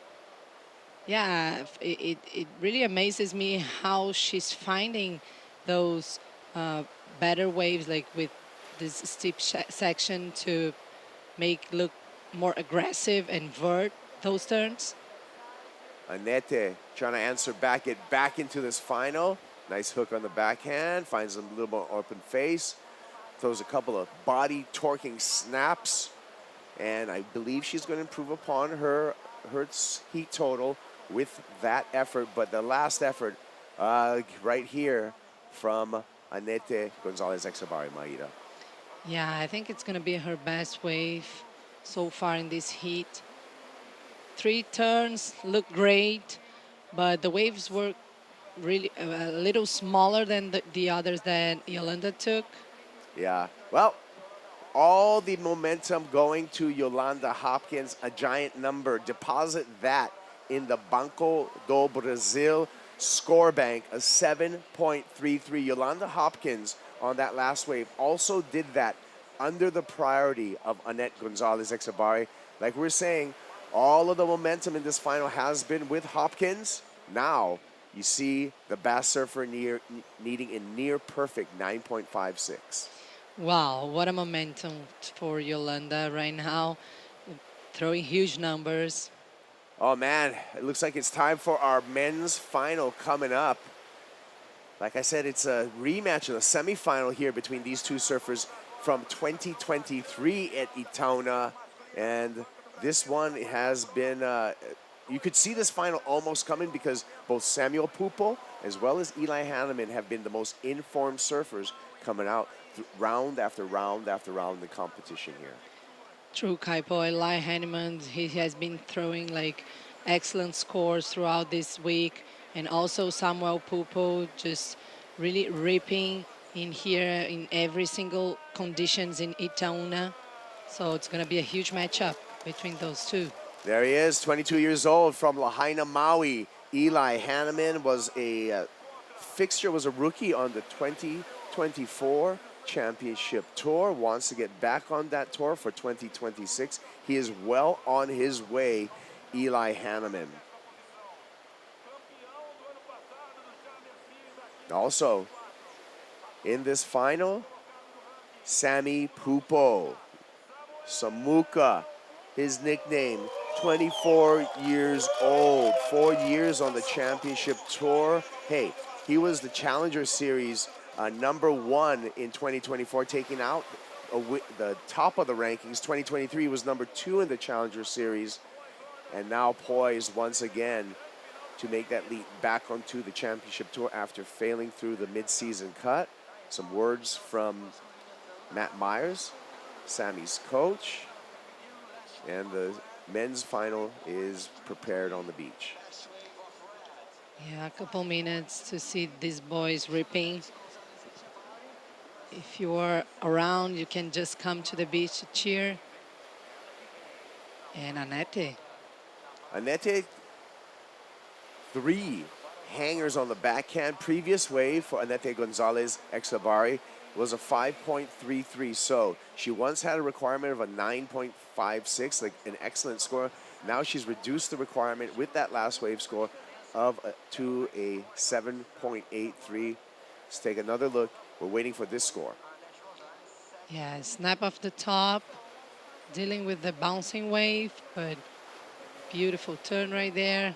Good combo, but I don't think it's gonna get there. She needs a 7.83, but if she gets something better than the 5.33, she can decrease the requirement. Yeah, it's just steps, right?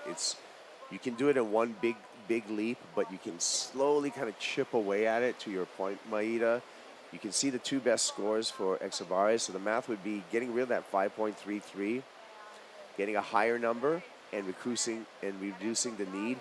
But that 4.87 will remain the need of 7.83. That's the last wave score for Anette Gonzalez Exavari. So she did increase her heat total, but not what she requires to go to first. Yeah, and now like Yolanda Hopkins with 5 minutes, 30 seconds left on the clock, she probably is gonna stick to Anette, try to minimize the chances that she has or the opportunity that she might have. Yeah, exactly right. So you can see the 2 surfers positioning. Anette trying to paddle out to sea, trying to shake Yolanda Hopkins off her tail. But Yolanda with heat control, with a big lead, as well as priority. The Portuguese surfer who's been well-versed in competition, 27 years old. She's been grinding away for a long time in events on the QS level, on the Challenger Series level. She's going to be up on the championship tour in 2026, and she knows how to close out a heat. Let's check out our Natura Kayak recap of the women's final. Really, all the momentum with this lady right here, Yolanda Hopkins. Yeah, just so amazing how she was capable of finding the better waves, steeper sections, and showing a very powerful surfing and also aggressive. Look that turn. The money came from that one. Yeah, that was a 7.33. Got that wave under priority. Made it happen. Looking for her first Challenger Series win. The teenager from the Basque Country putting up a battle, though. Yeah, already with a very nice performance in this competition. Anette looking sharp with her board, making good turns. Unfortunately, she couldn't find like better opportunities, but she's putting a battle for sure. Well, if it remains like this and Anette does finish runner-up, that's really great for a call. 7,800 points for a second-place finish on the Challenger Series. 10,000 points for a champion. Let's hear from Yolanda's coach with Manu. Yeah, guys, I'm here with John, and more than 10 years of work to live a moment like that. How are you feeling right now? And if you could tell her something, what would you say? Just don't catch any more waves unless you're absolutely sure it's going to improve your scores, because all she's got to do now, she's got control of the heat. She's just got to stop the other girl going on the best wave of the heat. And that's, you know, that's the trick. That's the game at the end of it. She's let the girl go on one right now, but it was rubbish. So she's using her priority well. I just want her to close this out and get the win. I mean, it's been a fantastic week. We've achieved everything we wanted, and the icing on the cake will be to win this out. Hang on, the other girl's on a wave. It's okay, but nope. Okay, that's good. Okay, that's not an 8. That's it. Yeah, if I could tell her anything now, it would just be keep doing what we've trained all the time, how to control the heat at the end, stop the other girl getting a big score, and just be patient, don't panic. She'll be good. She'll be good. Thank you very much. And anyways, congratulations. Rest, breathe a lot, and it's gonna be all right. It's like nervous moments. It's like an expecting father or something, you know. Just wait, just want to see it finish out, and then it's I'll be able to speak with less nerves, I think. Congratulations for all the work done. Obrigado, obrigado. Back to you guys.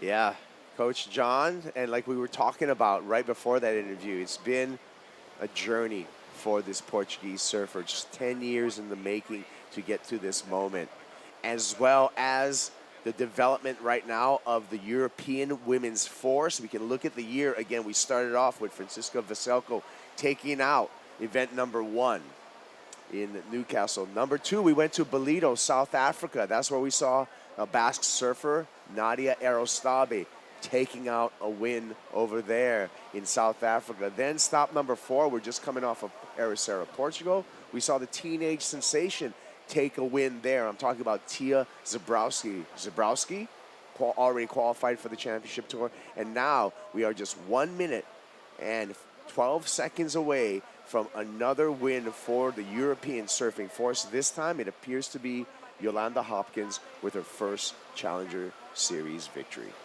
Huge for her, huge for her career, and also a booster of confidence for her to the next year on the championship tour. I love this story right here playing out before our eyes.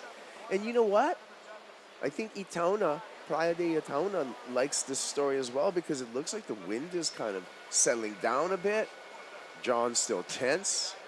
30 seconds, that's what you do right there. You take that away. Doesn't matter if she caught that wave. She took away the opportunity for Anete Gonzalez Exabari. Exabari, Maida would have to catch the very next wave coming, and it does not look like that wave has any quality in it that she would be able to surf for that 7.83. Yeah, 15 seconds left. No motion in the ocean right now. So Yolanda pretty close to make her dream come true. Let's see it.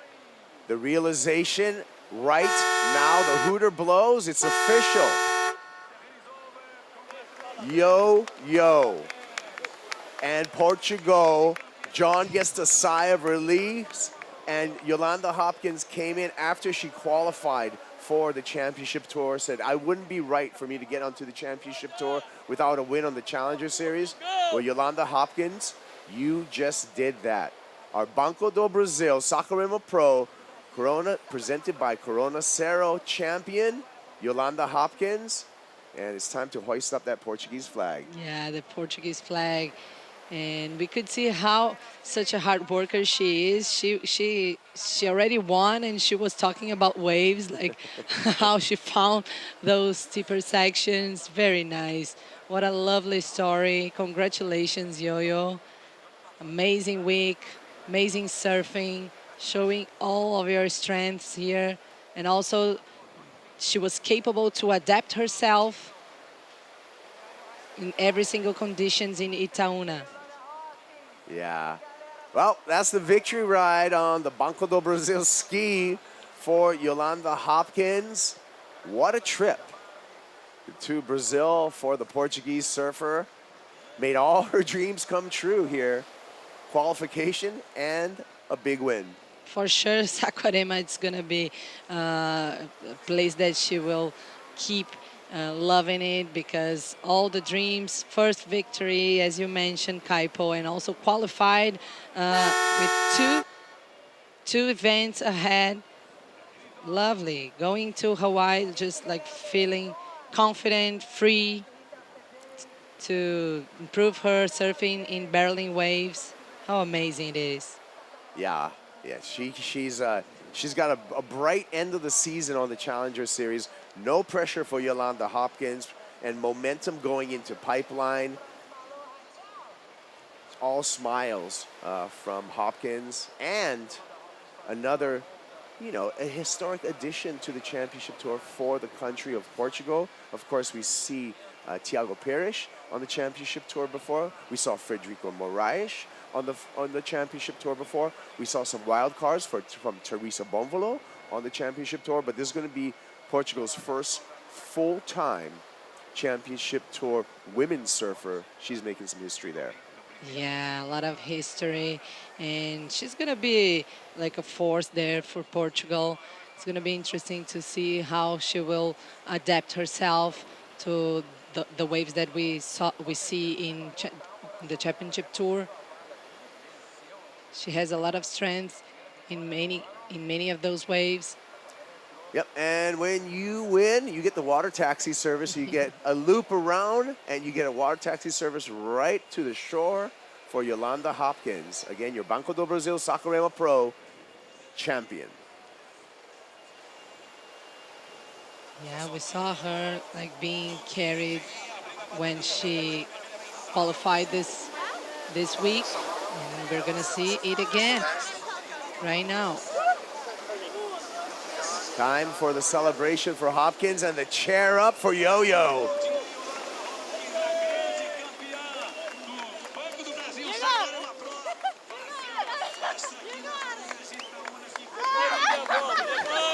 Oh my God. Steep section right there, Kaipo. It's okay. That's where the backwash comes from, but hoisted up again, handed the Portuguese flag, and there you go. Your champion on the women's side, Yolanda Hopkins, Yo-Yo. Like her nickname, her career's had ups, it's downs, but right now, Yo-Yo on the biggest pinnacle that she's had so far in her professional surfing career. A win on the Challenger Series, qualification for the Championship Tour. This is big news for Portugal, and we can't wait to celebrate with Yolanda Hopkins with this historic victory. Pictures for the books, Kaipo.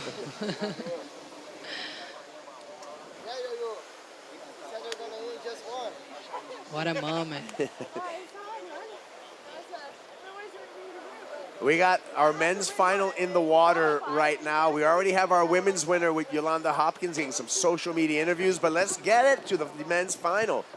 Sammy Pupo up against Eli Hanneman in this men's final. 10,000 points at stake for Pupo and Hanneman, and another step closer to re-qualifying for the Championship Tour. Both of these surfers, former Championship Tour surfers. So we will have our men's final. It's already underway. We started with 35 minutes on the clock. We have 31 minutes for this men's final ticking down. No real waves ridden whatsoever between these two surfers. Samuel Pupo with just a fractional score. You can see that 0.83 in the score bug. And Eli Hanneman sitting now with priority over Sammy Pupo. Joining me in the booth, Mitchell Salazar. Thank you, Mitchell, for coming on in.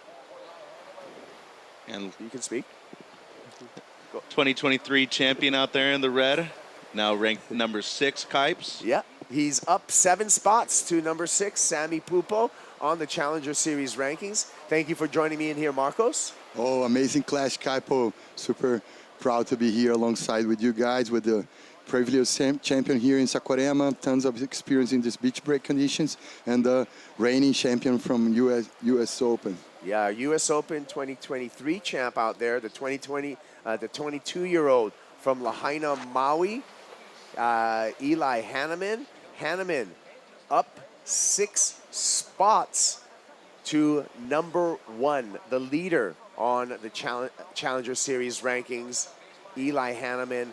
And Mitchell, I was talking about earlier, this matchup right here, this is a rematch from a semifinal back in 2023 here in Saquarema between Samuel Pupo and Eli Hanneman. That matchup, Sammy Pupo took out that win, 13.5 versus 12 points for Eli Hanneman. And eventually won the event, too. So it's obviously something that he remembers very well. It's a vivid memory for him, and especially right here with the crowd on his side. He wants to use that to his own benefit. Here he goes.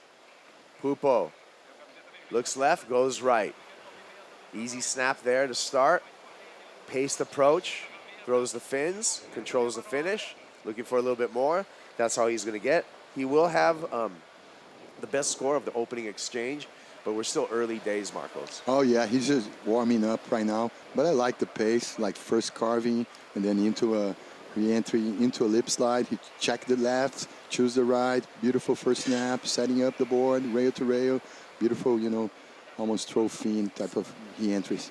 Kind of the same start that he had back in 2023. He had gone left the majority of the day, and then eventually in the final against Mihimana Bray was able to go right and, you know, converting on what seemed to be a lackluster wave under priority. So good effort there by Sam. Your thoughts on advantages, disadvantages between the two surfers in this final, Mitchell? Yeah, well, I definitely think that the power advantage probably has to go to Pupo, but he does need to be on a set to that really stand out a lot more. I think acrobatically, we're looking at one of the best ever in Eli Hanneman. He wants to win his first event outside of the U.S. Could be the moment right here, Kipes. Love it. And I love the story of Yo-Yo. Yolanda Hopkins, our women's winner for the Banco do Brasil Saquarema Pro. Let's hear from our champ with Rachel. Yeah, guys, I'm here with the Banco do Brasil Saquarema Pro, presented by Corona Cero. Champion, Yo-Yo, congratulations, was so amazing. How are your emotions right now? Oh man, I don't know. It's just this event has been the last couple of years has been so special, and I qualified a couple of days ago, and then actually being able to win the contest in the same stage it's incredible. I was trying to keep myself calm. The waves are tricky. I knew I need to put it like some really good turns to go against Annette. She's really good like competitor as well, and she's been surfing really good the whole event. But today was a bit different. Actually, I had a bit lower tide. I wasn't struggling with the high tide waves, so I managed to find those bowls that I really like on my backside. And yeah, I managed to put a couple of turns. I try to keep busy, but oh man, I'm just super stoked, and just been an incredible ride. Yeah, super special event for you. Now in Portuguese. Como é que foi para você passar para o CT e garantir uma vitória no Challenger? E nesse mar a gente precisa se adaptar, né? O atleta que mais se adapta é o que se sai melhor. O que você acha que você tem de maior qualidade que te trouxe para essa vitória? Desde que eu comecei a treinar com o meu treinador, nós fomos sempre muito de... Não quer saber das condições que esteja no mar, pode estar tipo meio metrinho canino onshore ou 4 metros, nós treinamos tudo, porque o meu treinador basicamente treinou-me para surfar as ondas do CT, mas entretanto, para chegar ao CT tínhamos que surfar muitas vezes em campeonatos assim, então nós praticámos muito neste tipo de ondas e eu especialmente no meu backside, eu prefiro até que seja... Quando está mais pequenino, eu prefiro ir backside e eu já pratiquei muito neste tipo de ondas. Na Europa fazemos muitos eventos assim e acho que tenho uma boa reputação em ganhar eventos assim. Eu estava só a tentar encontrar aquele cantinho onde eu não precisava ter muito, mas é aquele cantinho só para mandar a manobra de backside e encaixar. E eu acredito que o meu surf é bom o suficiente para ter os scores mesmo em ondas com possibilidades mais difíceis. Com certeza, super well deserved. Congratulations again and go celebrate. Thank you so much. Good stuff right there. Portuguese interview, Mitchell, I'm guessing that she said it doesn't matter if it was like 4 times overhead or onshore, she's strong on her backhand. As is Samuka, Sammy Pupo. Took that right for a 5-point ride, Mitch, and looks like he's going to back it up with that little left. Yeah, and just going back to your point about Yo-Yo, she said that her and Coach John, they prepare for CT waves, and given the conditions out there, she just wanted to find the steep sections. I don't think if there's anybody more deserving on the women's side to have the success that she's finding so far. What'd you think of this ride, Marcos? Beautiful, beautiful crispy surfing from the son of Wagner, Mr. Samuel Pupo. Carving through this wave, amazing rail-to-rail turns, and I have a public, service announcement, Kaipo and Mitch, what do you got? To our Portuguese audience. Guys, pack the Lisbon airport Tuesday, 5 p.m., 5:20 p.m., just to be precise. Yolanda gonna be hopping into Lisbon airport. Whoa, you're breaking news right now to make a parade in Lisbon for Portugal's first full-time championship tour surfer, Yolanda Yo-Yo Hopkins. What's the time again? Yeah, it's going to be 5:20 a.m. 5:20 Tuesday. 5:20 Taco a.m. Tuesday, Lisbon Airport.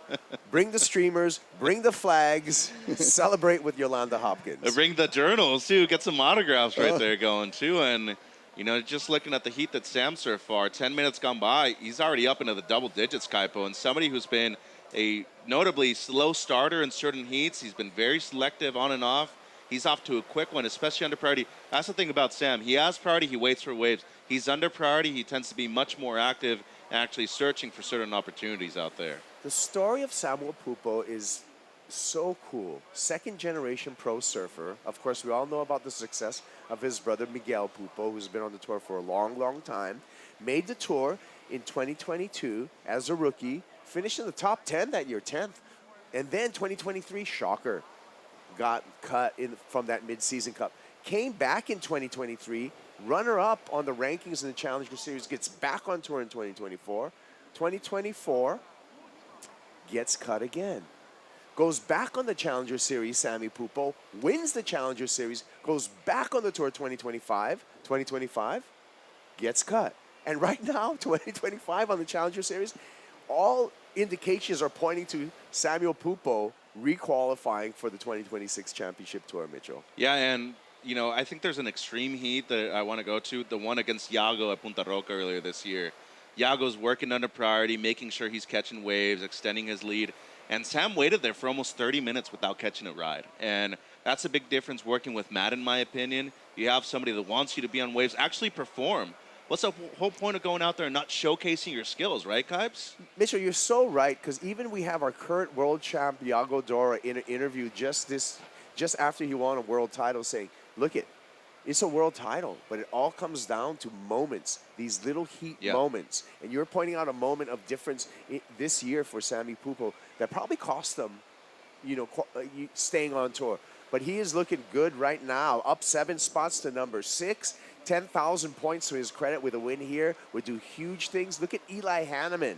He's vaulted up 6 places to the leader in the Challenger Series rankings. And that's massive going into Hawaii, too. Kid has experience competing at all 3 different levels at pipe, too, Kite. But once again, acrobatically, might be the best surfer on the Challenger Series. But so far, I mean, people will forget how good he is going on the left, too, just with his maneuvers. Yeah, his big numbers he's been putting down on the lefts. Here we go. Speaking of lefts, just a quick up and out for Sammy Pupo. I think, Marcos, you talked about Wagner and the family here, the Pupo family. Just steep in tradition, right? The Pupos.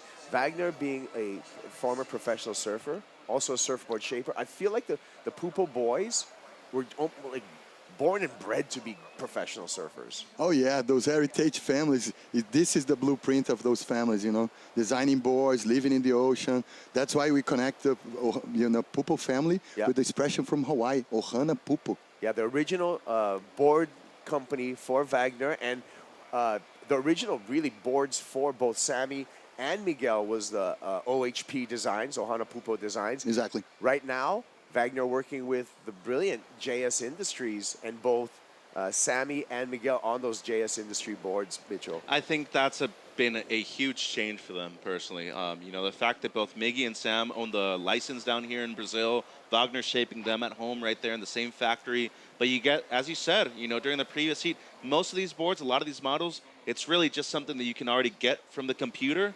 And if you want to finish them out by hand, you can do that too. And having that relationship with your personal shaper as your father, couldn't get much better than that, in my opinion, Kipes. And when you look either at the Challenger Series or the Championship Tour, when you're with big board labels like a JS Industry or even a Mayhem for Eli Hanneman, they're global brands, right? So when you're a touring surfer, you land somewhere, you land in Europe, you land in Japan, you land in Australia, you land in Brazil. There's going to be a regional brand manufacturer for those labels to get you equipment. And manager, too. Yeah. I mean, a lot of those people, they can't travel internationally that way. They tend to have certain people on land at certain locations. Gian Bernini does it basically full-time for Mayhem worldwide. And we also see a lot of people from different parts of the world do it for JS. And I truly think it's something essential to your success, both at the CS and, of course, at the Championship Tour level. Yeah, you talked about the Ohana Pupo designs. Any favorite kind of designs that you've seen come out? And as you're very versed in the development, right, of surfboards here in Brazil, I've seen it going from, like a lot of regional labels to being international labels, whether it's Wagner going from Ohana Pupo over to JS Designs, or it's guys like Tico and Teco at Silver Surfboards now manufacturing the Timmy Patterson designs here? There's a lot of those leverage situations going on in the shaping world in Brazil.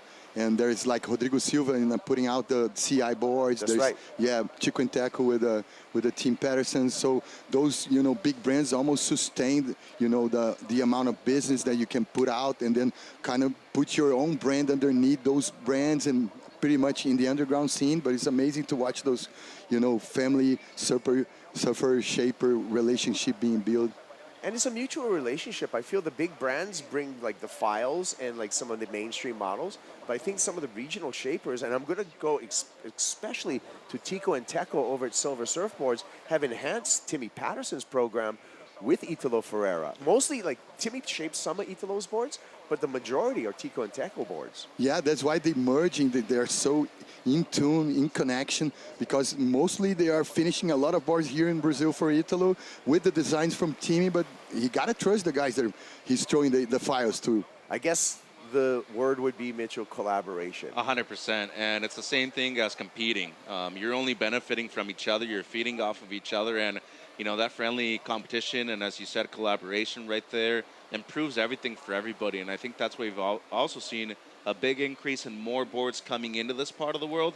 More importantly, more talent coming out of this region of the world and standing out on the championship tour. Same thing, João Chianca, local boy out here. He's done well with CI. Yeah. And we've seen, even on the Challenger Series, more and more coaches coming into play as well. We've seen it on the Championship Tour, but we also see it on the Challenger Series with coaches coming into play.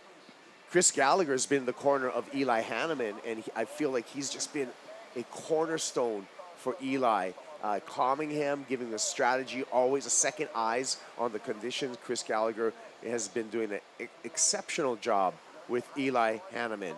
We're going to take a break right now, right? And Samuel Pupo, the Brazilian, currently in the lead over Eli Hanneman. 5-point ride, 5.17. Eli with priority. We'll see. We'll have the winner when we return.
The Banco do Brasil Saquarema Pro presented by Corona Cero is brought to you by Corona Cero, made with 100% natural ingredients. By Dr. Peanut, official sponsor of WSL Brazil.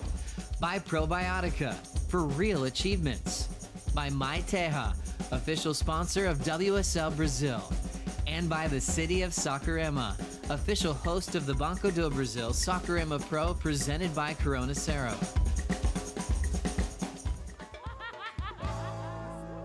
Oh, the turtle in the lineup and the fan picks, the Banco do Brasil fan picks for our men's final. That turtle's good luck, by the way. Let's see what our fans thought of this final and who would be the champion here in Saquarema. 63%, Mitchell, going with Sammy Pupo. Yeah, it's, no surprise right there. The former champion, his second final in just 3 years. But Hanneman right there, respectable, 37%. He's dropped a couple of excellent scores so far in this event, and I feel like just needs a chance to get a response right here, Kipes. Tide's been filling in this morning, you know, and the coefficient's greater. So we had a 7 a.m. low tide, I think, and then we're going up to nearly a 3-foot high tide. This is a little paddle by Sammy Pupo. He's going to, he gave up priority there to Eli. Actually, he didn't. He didn't have second priority. He had second priority anyway, so we're just showing you Sammy missing a wave. Eli Hanneman has been sitting out there just patiently. Oh, with that, we're waiting for the next set. Let's go to Manu. Manu, what do you have for us? Guys, can you hear me? Can you hear me? Of course. Okay, I'm here with part of the heart of Samuca. This is Leticia, his girlfriend. She's here. Very nervous and very happy at the same time. How are you feeling? Share it with us. I'm really happy to see him in the final. Now he has 2 scores, so it's easier than the last heats that he made the scores just in the end. But I'm here with Bruna and his mom, like praying, and then we sit and then we get up, like nervous, but really happy at the same time to see him in the final. And he always has how important it is for him to have his family around, to have you around. Yeah, can you feel like that you can support him? Yes, it's really cool when you're here in Brazil that everyone can come. Normally Miggy comes with whole family and he likes a lot. He like feels relaxed and we feel that and it's really good to support him. Okay, then breathe, check it out. It's gonna be, everything is gonna be okay. Thank you very much. Back to you guys. Thank you, Manu. We had Lilo and Stitch on the big screen for Children's Day this weekend, and Ohana means, Mitchell. What does it mean, Skyper? Oh my God, that's a good one. You brought it in. You brought it in. Some Hawaiian knowledge. No, Yeah. well, in Lilo and Stitch, Ohana means no one gets left behind. So that's why the whole family is on the beach. You found a way to fit a Lilo and Stitch on the broadcast. That was good. He's a master. I gotta give you man. that one. That was good. Yeah, we're missing, Wagner Pupo. We're missing, Miguel Pupo and Dominique, the sister. There's you see that turtle? You know what we call him? A honu in Hawaiian. Speaking of Hawaii, Lahaina grown. Eli Hanneman taps it off the top, throws the tail, and uses priority and not going to get a meaningful score. Chris Gallagher, the coach,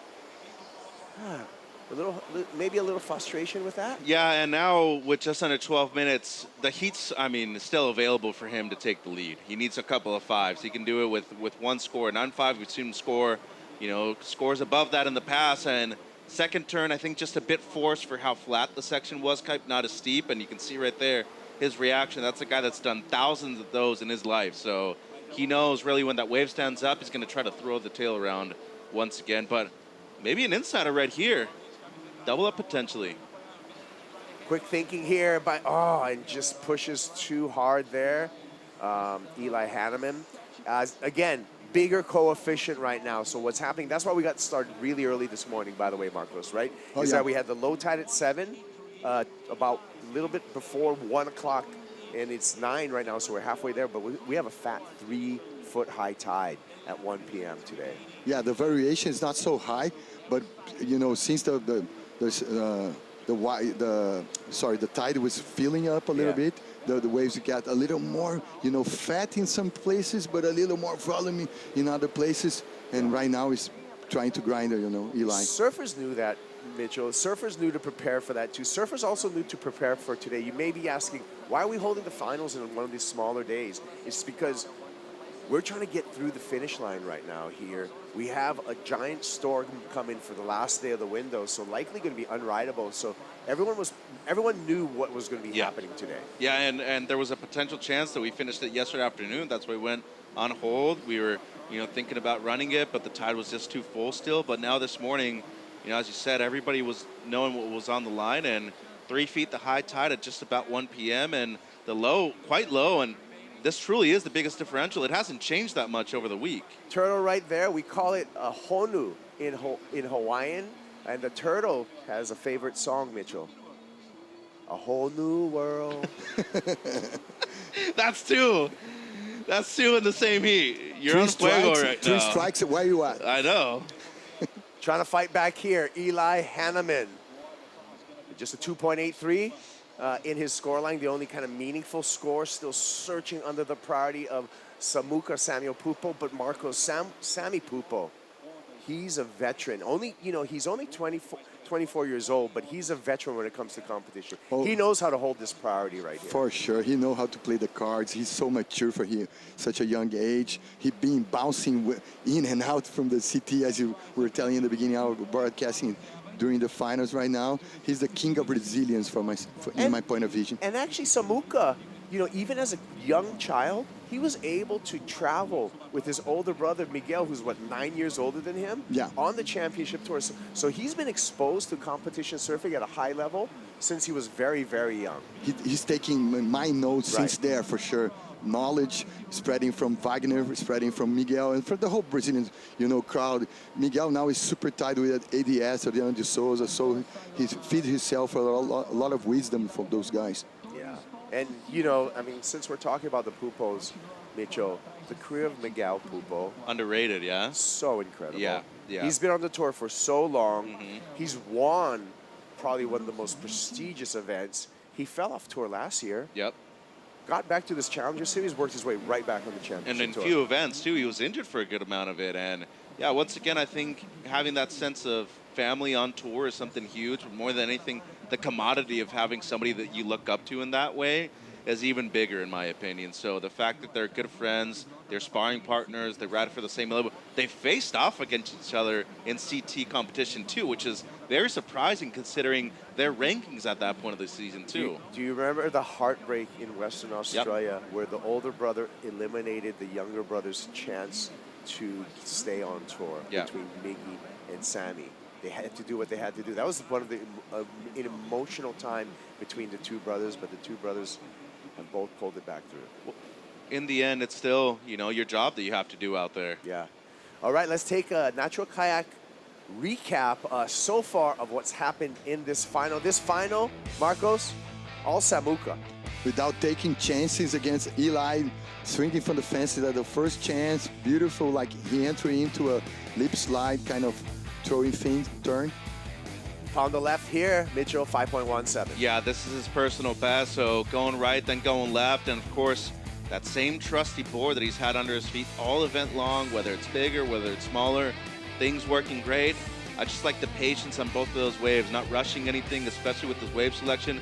And Eli's had a couple of small chances. Both of his top two scores are in the 2-point range, but he's been here plenty of times. Manager Sean Ward, that guy was very close to qualifying for the CT.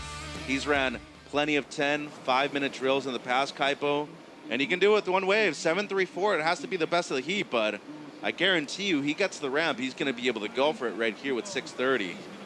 Yeah, and he's going to have to sneak it, Marcos, under the priority of Sammy Pupo. Coach Chris Gallagher for Eli Hanneman, watchful eye. Pupo uses priority here, takes that wave away from Eli Hanneman, bangs it up once. That's all he's going to get. Questionable if he's going to improve upon his scoreline. Maybe a little bit of a defensive maneuver. Marcos. Yeah, it was the attacking, play defense, almost like jiu-jitsu, the art of defense. And right now, man, you know, Eli can swing from the fences any chance he got because the leverage he's putting on with the deep bottom turns, being like a surfer with a smaller frame, it's second to none, man. A lot of push in the first turn. Jiu-jitsu reference, the art of defense. Of course, a cat can fight better on his back sometimes. That's it. That's why we call jiu-jitsu in Brazil the smooth art. Arte suave. suave. Yeah. Suave na nave. That's it, yes. Like cool on your spaceship. Love it. 5 minutes, 30 seconds. Sammy Pupo, Mitchell, 5 minutes, 30 seconds away from a second win here in Saquarema. Yeah, and you look at the way he's competed so far, as you said, great pressure by Eli to force him to go on that wave with priority. Doesn't improve, comes in as a low 3, and in the end, you know, now with the separation, I think Sam just recognizes how available bettering that 5 is at the moment. I mean, you have a good amount of separation, the wave could come through, you want to be in a better position, and Matt knows that. And speaking to him this morning and yesterday, he just wants Sam to surf. Go out there, if a wave pops up, might as well go for it. I applaud Sammy Pupo bringing Matt Myers into the mix as a coach here on the Challenger Series. I think it's working out for him. Those two have had a long history. You know, Matt Myers being a former team manager over at Rip Curl, Sammy's sponsor. Nice looking wave for Eli Hanneman. Beautiful opening snap, being patient here, has to just carve back into the white water, needs something on the inside to open up. Series of cutbacks and S-turns. Needs to punch it right here, and does so, but unable to go complete. You saw him lining up for that. He knew, Marcos, he needed a little bit more at the end of that wave. Yeah, after the mishap with the first air, in one of the couple of first waves, he was kind of trying to reach back to the basics, but as soon as the session provide a little ramp there for a punt, he go for it. Yeah, I feel Mitchell, like, just knowing that he just got some cutbacks and S-turns, he needed something, dynamic at the end. Yeah, he was trying to go for it on one wave, not trying to break it up into two, right? And with 4 minutes on the clock, I feel a sense of urgency right here from Eli. He's got this air on lock. I mean, he's done this thousands of times back home, but unfortunately right here, a couple have been incomplete. First turn strong, too.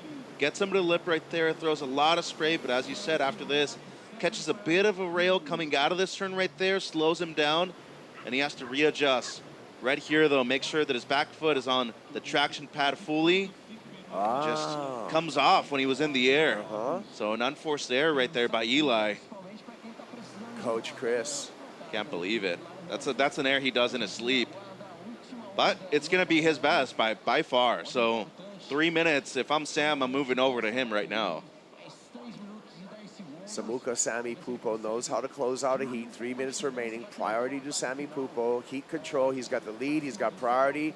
Will he do the block here, the paddle, and he will utilize priority to block. Now offensive time for Samuka. Wants to improve upon a 5-point ride, tosses the fin, not going to do so. Opportunity now for Eli Hanneman, under 3 minutes remaining, Marcos. Yeah, in the dying moments, it's going to be a nerve-wracking heat, and I love to watch this, relationship between, Samuel Pupo and Matt, the scientist, matters because I call him the scientist. Well, there's the requirement, Mitchell. He does have priority. 2.5 minutes. What's Eli need to do? Well, I think he could go for it with a single maneuver. We could see an air going left. We could see an air going right if the ramp's available too. But we've seen a few of his eights really be on rail going left. I wouldn't be surprised that with 2 minutes right here, tends to go for that. Now, do you wait the entire 2 minutes for the wave though? Or do you make a move 30 seconds, a minute into what's happening right now? I feel like that to me would be the safer program personally. Just take it when it comes. Exactly. Don't let the clock run down. You need a 6. You can do it with one air. You can do it with a single maneuver. But maybe try to go for the combo instead. Yeah, speaking of clock running down, the clock has run down to the Banco do Brasil 2-minute warning. So just under 2 minutes for Eli to respond. He's got an 8.5 here. He's got it just yesterday surfing on his backhand, 8.17, 8.5 on the backhand as well. Mom, Marcos. The praying start to play. This is it, huh? Yeah, it's playing a factor. The connection with God is special thing that the Pupos have. Amazing spirituality family. Well, what do you see, Mitch? Do you think these are going to go break? I don't know. It's hard from the drone, yeah? And another thing, too, when it's like this, in the most important part of the heat, it's easy to paddle yourself too far outside, too. Especially with the tide coming up, you're looking for a set pretty much only, right? So you don't want to fall into that pattern right there and paddle yourself too far out. I feel like we've seen that like up and down the beach here. We call mirages, where the wave will bounce up and it looks like it's going to break, and then it just flattens out into you until it feels the sandbar again. Those mirage waves are hard to deal. And right now, he's forcing to read the lineup with the proper, tunnel vision mode. Okay, 40 seconds. And so that means to me, Mitch, just 2 more waves hitting the sandbar. Yeah, and there's potential for something on the outside. Mom, girlfriend, physio. Talking about buzzer beater, guys. Here it comes. There's a nugget coming. Eli Hanneman scurrying over there. This one's going to double up just a bit. Will he give him a launch pad into it? Looks like it's going to do it. The Lahaina boy. This is going to be it for Eli. 6.17. Hanneman. Check turn there. Punches it up in the lip. Well timed with the backwash. Clicks it there. Nice carve on the backhand. Series of cutbacks. He's going to have to do something big on the inside shore break. Eyeing it up. Pop shove it. As fun as that was, not going to do it. Oh, wow. But we got to wait for the score. That was cool, though. Yeah. There's a question mark anyway, and I love the pop shove attempt. It's these low-scoring heats that always get you, too. It's 10 points. These are the hardest ones to close out. look at how deep he was. Bottom turn, big fade before the bottom turn. Well, it's the only way he's getting the first section, you know? If it weren't for that fade at the beginning, he's not getting into the lip at the first one. And as you said, Kaipo, it just went flat for him. Yeah. And nothing you can do. It's just what the wave offered. Work wasn't on the outside, but is it the best of the heat? First turn really strong. Second one is not bad either. Really, it's going to be, is that a 6.17 backside verp snap right there? That's all. This would have been cool if like he reverted out of it, like double pop shove it, but judges typically don't really score It's that. on the face of the wave. You want it above the lip. Yeah. They call it trick, not a turn. Yeah, exactly. Good call. Okay, we're going to wait for the score for Eli Hanneman. Did he steal this final off of Sami Pupo in the last wave ridden of our men's final? Still waiting for the judge's decision. Should we guess? And that is awesome anyhow, man. Yeah. Scores coming through, all of them under, and it's going to come under at a 5.5. So that means your 2025 Banco do Brasil Saquarema Pro champion, Sami Pupo, does it twice, and the Pupo's partying on the beach, the Brazilian flag flying in the air, Mitchell. Yeah, a big moment. 2 out of the last 3 events right here at this level he's won. Winning it at home, which is saying a lot too, considering that, you know, a lot of the local surfers in the past have not done very well at this location, and for him to make a final at the CT level, win this event now twice, Marcos, this is big in his career now, once again in the top 10. Man, there was 2 legendary Aussie surfers that used to have the nickname of, you know, Rio Kings of Brazil, Mr. Brazil, like Dave McCauley and Tajborough. Now we can call Samuel Pupo Mr. Saquarema. Mr. Saquarema is right. What an inspired performance. Can't speak enough about this bitch. Not at all. You know, Monster 10, the go-to board all week. The Spider-Man, as we call him, 2-time champion right now here in Sacktown. And, you know, the way he carried himself, he didn't win every heat he surfed either. Round of 32, he barely got by in second place. But from the round of 16 onwards, he was lights out, making sure that he was just closing out those heats. And, you know, fun chance right there at the end by Eli, but the work was done in the first few minutes of the heat. Those 5s mattered in the end, Kaipo, and gave Sam the victory. Okay. He knew it was coming, had a game plan. Get busy at the beginning, it's paid off. Eli Hanneman, Head up high. Coming out of here, though, head high. Hanneman, #1 in the Challenger Series rankings, heading to Pipeline, where Eli Hanneman's going to be very, very comfortable. But, Marcos, the moment right now belongs to Samuka, Sami Pupo. Special moment, and for being able to clinch a super trophy like Saquarema CS trophy right now with Matt Myers in the first job assignment. You know, amazing task, and now the dream is fulfilled. Doesn't get much better than winning at home either. Your local crowd, you speak the local language, you've spent and put in the time right here too, Kaipo, and doing it in front of your family, your girlfriend, your mom, nothing better than this, and deserving of it. Once again, in contention to qualify, and he's already competed at Pipe. He's had success at Pipe. He's gotten a 5th over there at the CT level. Guy's talented, and I think, once again, as Yago said before in the past, everybody on the CS, everybody on CT, capable of eventually winning a world championship too. Yeah, true words spoken, Mitchell. And a great moment for Sami Pupo. Sometimes it takes a village. Sometimes it takes a family. Family support all week long. It took a village, because over there was Valentin Neves, the summer Leo Neves, and João Chianca. So take a village, Kaipo. I love that. The whole I village love that of you pointed Saquarema. that out. A whole village of Saquarema coming to support. You're giving me chicken skin right now. Community effort, bro. Or should I say, bruh? You can say bro. Either or. Bruh, I'm with it. Here we go. Let's check out this celebration. Matt Myers, please beware of your cell phone, Matt. I was about to say the same thing. I think he pretty much left it over there by the camera by now. Chumbinho, Samuka, good friends. And the first person to the water to support him is João Chianca. What a moment here. Special moment, special bounding moment, man. This is rad, Kaipo. I got goosebumps all over, boys. What I tell you the other day, Green Goblin got nothing on him. The Spider-Man, baby. In Kids Week, ooh, special, extra special. Agora morreu.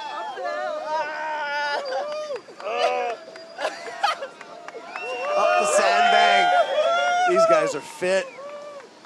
Congratulations again to Samuel Pupo, our 2025 Banco do Brasil Saquarema Pro champ, and another big, big step back on for potentially getting back on the 2026 championship tour. 4 wins at this level too. Different locations, twice here at Aceda, and of course at Snapper a few years ago too. Versatility is key. Charles Darwin, adaptation. Yeah, 4 CS wins. This is his 4th CS win, like you said. He's won here, second time here. Won Aracera, won the Gold Coast. Well, there you go. We are completed here. We have much more to break down. We have much more to celebrate. We need our awards presentation. Thank you, weather here in Saquarema. Whoa, sun is out. We were expecting, you know, a flood and a storm, which is on the way. It's on the horizon, but right now the skies have opened up for both Sammy Pupo and Yolanda Hopkins, our men's and women's champs. The sun is shining, the weather is sweet, and the champions speak Portuguese. And the champions speak Portuguese as well. With different accents. I love it. Yeah, I love those united colors of surfing. Let's hear from our champ down in the glass with Manu. Yeah, guys, I'm here with Samuca one more time, and they're calling you the king of Saquarema. How does that feel? Congratulations, parabéns. Obrigado todo mundo. Thank you everyone for the support. I can't believe that I won here. Can't believe that I won here again. It's been such a crazy event for me, like not having big scores, but making my way through heats, and the final was the same thing again, and just felt like God was there for me every heat, and just had that faith that it was gonna work out every time, and it did. It was all about faith and believing, and I don't have words. Like I just can't believe that I won here again. Like you just win here once, and you come back, and you're like, oh, it was good memory, and you're like, can I do it again? It doesn't feel real, and just to go all the way to the final again and win, it's unbelievable. So happy. You did it, Samuca. Parabéns, não em português. Acho que um dos principais atributos de um atleta e de um ser humano é a resiliência. E você mostrou que você é muito resiliente, se adaptou a esse mar, mostrou resiliência na sua carreira, que a gente sabe que na carreira de um atleta a gente tem momentos altos e baixos. Então quero te dar os parabéns por isso e te perguntar como você se prepara para ser sempre forte nos momentos difíceis e nos momentos maravilhosos como esse que você está vivendo agora. E parabéns agora mais uma vez em português. Obrigado. Acho que é isso. Como você disse, né? Minha carreira, acho que se resume a essa palavra, resiliência. Muitos anos de luta, né? Terceira vez caindo no corte. É difícil continuar acreditando, mas acho que nesse momento só Deus e a família pode consertar tudo isso dentro de uma pessoa para acordar todo dia e falar, não, é isso que eu quero fazer da minha vida, eu não vou ser mais nada, esse é o dom que Deus me deu e eu quero fazer isso para sempre, até eu não conseguir mais. E aí estou aqui em Saquarema mais uma vez, consegui subir no ranking o quanto eu queria, eu vim para cá sabendo que eu precisava de um grande resultado e senti que eu não estava com o melhor surf da minha vida, mas consegui avançar e chegar na final e ganhar aqui de novo é incrível, cara. Obrigado minha família, pai, Domi, meu irmão, todas as crianças. Beijinho pra minha cachorrinha Cacau. O Gabi que tá aí também, a Lu. Obrigado por ficar com ela. Mais um troféu pra casa. Vamos nessa. Boa, parabéns, Samuca. Congratulations. That's it, guys, about resilience, about family. And just to finish, let's show these people right here. Screaming to Samuca. Vamos lá, galera. Vamos lá. Man. Congratulations, Sammy Pupo. Congratulations, Eli Hanneman, on his runner-up finish and taking the lead on the rankings. Brazil is going to be celebrating this afternoon in Saquarema, Itaúna Beach.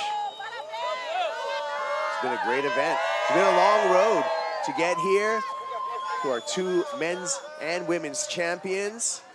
Now it's time for them to have all the interview processes that they got to go through before our awards presentation. But Mitchell, Sammy Pupo, 2-time champ here. in Saquarema. Yeah, and as he said, resiliency. He didn't win every single heat, but made it through round of 16 onwards. Made sure that those close heats, he was ending up on top. He did against Eli in the final. Marcos, we made news here in Saquarema. We've qualified 2 women for the championship tour, Tia Zembrowski and our women's champ, Yolanda Hopkins. Yay.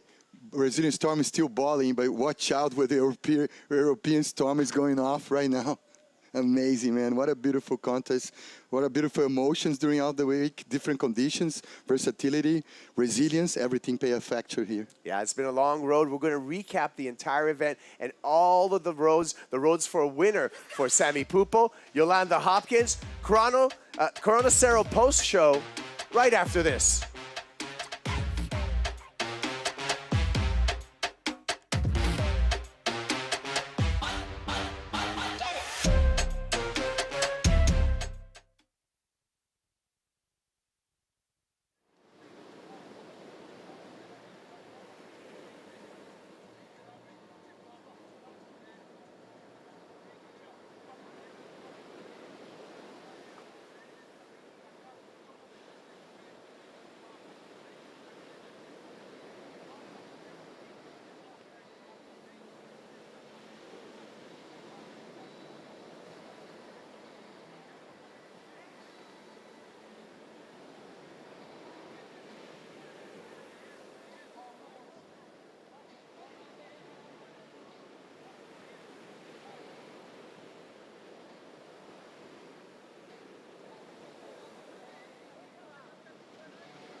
That's right. It's the Corona Cero post show for the Banco do Brasil Saquarema Pro, all brought to you by 0% APV, all natural ingredients, Corona Cero. This is the Corona Cero post show finals day here in Saquarema for the Banco do Brasil Saquarema Pro. The weather held out for us, and we went from the first day of the event window to the second to the last day of the event window. It's been a long road, and riding this road with me, Maida Pops, as well as Marcos Bucuyuva. I'm Kaipo Guerrero. What a day. It's been a long time coming to get to this moment right here, but we have both men's and women's champs to celebrate. Yeah, Kaipo, what a week it's been, you know. We see so beautiful surfing there, and now crowned Portuguese girl, sending her to the championship tour, and also crowning again Samuel Pupo here on this beach. It was amazing. Pretty inspirational performance by Sammy, Pupo, Samuka, Marcos. We talk about just the energy, his whole family on the beach, good friend, local Joao Chianca, storybook. Yo, historical. One more for the books, guys. Amazing. The Mr. Brazil, the king of Brazilians, not king of convenience, like as an American band. And right here, right now, man, there is a European storm coming up, and amazing week so far. Amazing good. Amazing week. And on the women's side, Maida, we have we're going to qualify 7 women for the championship tour in 2026 through the Challenger Series. 2 of those spots are taken. We qualified 2 ladies here. Yeah, Tia Zebronsky already qualified with 14 years old, making history on her side as well. And also Yo-Yo making history, being the first Portuguese girl to compete the whole year on the championship tour. So what else do we want? What else do we want? We want a great awards presentation, and to make it official, let's go to the stage with Rachel Apollonio and Mitchell Salazar. Take it away, Mitch. Bom dia, Saquarema, Brasil! Welcome to the awards presentation for the Banco do Brasil Saquarema Pro, presented by Corona Cero. 5th stop on the World Surf League Challenger Series. Back in Saquarema, galera, you guys are better than anywhere else we go in the world. Thank you so much for being the best fans on the planet. Outstanding performances, amazing activities during the day, including WSL Sunset, a gym right there in Muscle Beach, and of course, Cine Saqua, which you saw last weekend, presenting Lilo and Stitch, and tons of other movies. Special thanks to our regional sponsors, the city of Saquarema and the Rio de Janeiro state government. Also like to thank Ivan Martino and the entire WSL LATAM team for their outstanding efforts. Big congratulations, muito parabéns to yourselves. And congratulations to Banco do Brasil, our naming rights partner, recently recognized on Time's World's Best Companies 2025 list, the highest ranked Brazilian company, honored for its commitment to employee satisfaction, strong governance, and sustainable growth. Bom dia, Saquarema! Que evento especial para o Brasil. Sejam muito bem-vindos à cerimônia de premiação do Banco do Brasil Saquarema Pro, apresentado por Corona Cero, a 5ª etapa esse ano do Challenger Series 2025 da World Surf League. É incrível estar com vocês de volta em Saquarema, uma energia que não tem em nenhum outro lugar. Honestamente, vocês são os melhores fãs do mundo. Tivemos atuações incríveis dentro da água, atividades incríveis durante o dia, incluindo o inédito WSL Sunset, a Academia da Praia do Banco do Brasil, o Cine Saqua e, claro, muito surf de alto nível dos nossos atletas. Um agradecimento especial a todos os patrocinadores regionais, Prefeitura de Saquarema, ao Governo do Estado do Rio de Janeiro, pelo apoio. E obrigada, claro, Ivan Martinho e toda a equipe WSL Latam, pelo trabalho excepcional. Parabéns ao Banco do Brasil, nosso parceiro, que dá nome ao evento, recentemente reconhecido na lista das melhores empresas do mundo de 2025 da revista Time, a empresa brasileira mais bem colocada no ranking, homenageada por seu comprometimento com a satisfação dos colaboradores, boa governança e crescimento sustentável. Parabéns. Thank you to our partners, our title partner, Banco do Brasil, our presenting partner, Corona Cero, and our event partners, Banco do Brasil, Corona Cero, Secretaría Municipal de Esporte, La Turismo de Saquarema, Secretaría de Esporte e Lazer do Estado do Rio de Janeiro, Vivo, Natura Kayak, My Terra, Riachuelo Probiótica, Dr. Peanut, with additional support from Ormai E-Motors and official media partners, Global Group, Inter TV, and Radio Mix. O Banco do Brasil Saquarema Pro, apresentado por Corona Cero, tem patrocínios de Banco do Brasil, Corona Cero, Secretaria Municipal de Esporte, Lazer e Turismo de Saquarema, Secretaria de Esporte e Lazer do Estado do Rio de Janeiro, Vivo, Natura Kayak, Mãe Terra, Riachuelo, Dr. Peanut, Probiótica, apoio da Mormai, e-Motors e Globo, InterTV, Rádio Mix, como parceiros de mídia oficial. To help us award the trophies today, we have President of World Surf League Latin America, Ivan Martino, our Mayor of Saquarema, Lucimar Vidal, and our Deputy Secretary of Sports and Leisure for the state of Rio de Janeiro, Marcel Santiago. E para ajudar a gente na entrega desses troféus tão especiais, a gente tem aqui o presidente da WSL América Latina, Ivan Martinho, prefeita de Saquarema, Lucimar Vidal, e o subsecretário de Esporte e Lazer do Estado do Rio de Janeiro, Marcel Santiago. All right, ladies and gentlemen, let's give it up. Starting with your women's runner-up, 18 years of age, from the Basque Country. A big round of applause for your women's runner-up at the Banco do Brasil Saquarema Pro, Anete González Echevarri. Muitas palmas para a vice-campeã, galera!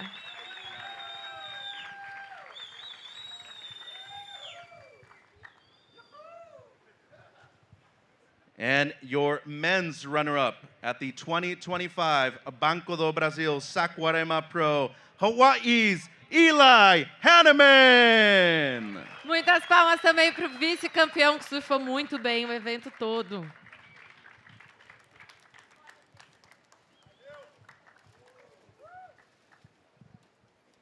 Congratulations, Eli. Yeah. And now, your women's champion recently qualified for the World Championship Tour. Maybe nobody more deserving of her success. Give it up for your Banco do Brasil Saquarema Pro champion, Portugal's Yolanda Hopkins. Parabéns, campeã!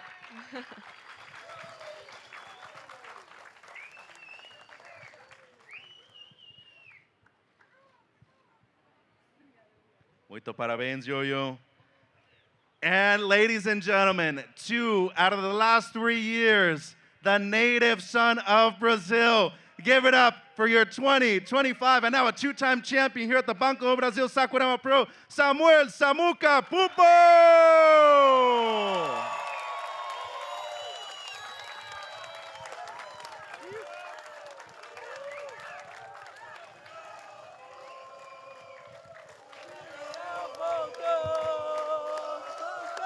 And with that, ladies and gentlemen, thank you for having us once again. Let's go back to Kaipo and the crew for the rest of the Corona Cero Post Show.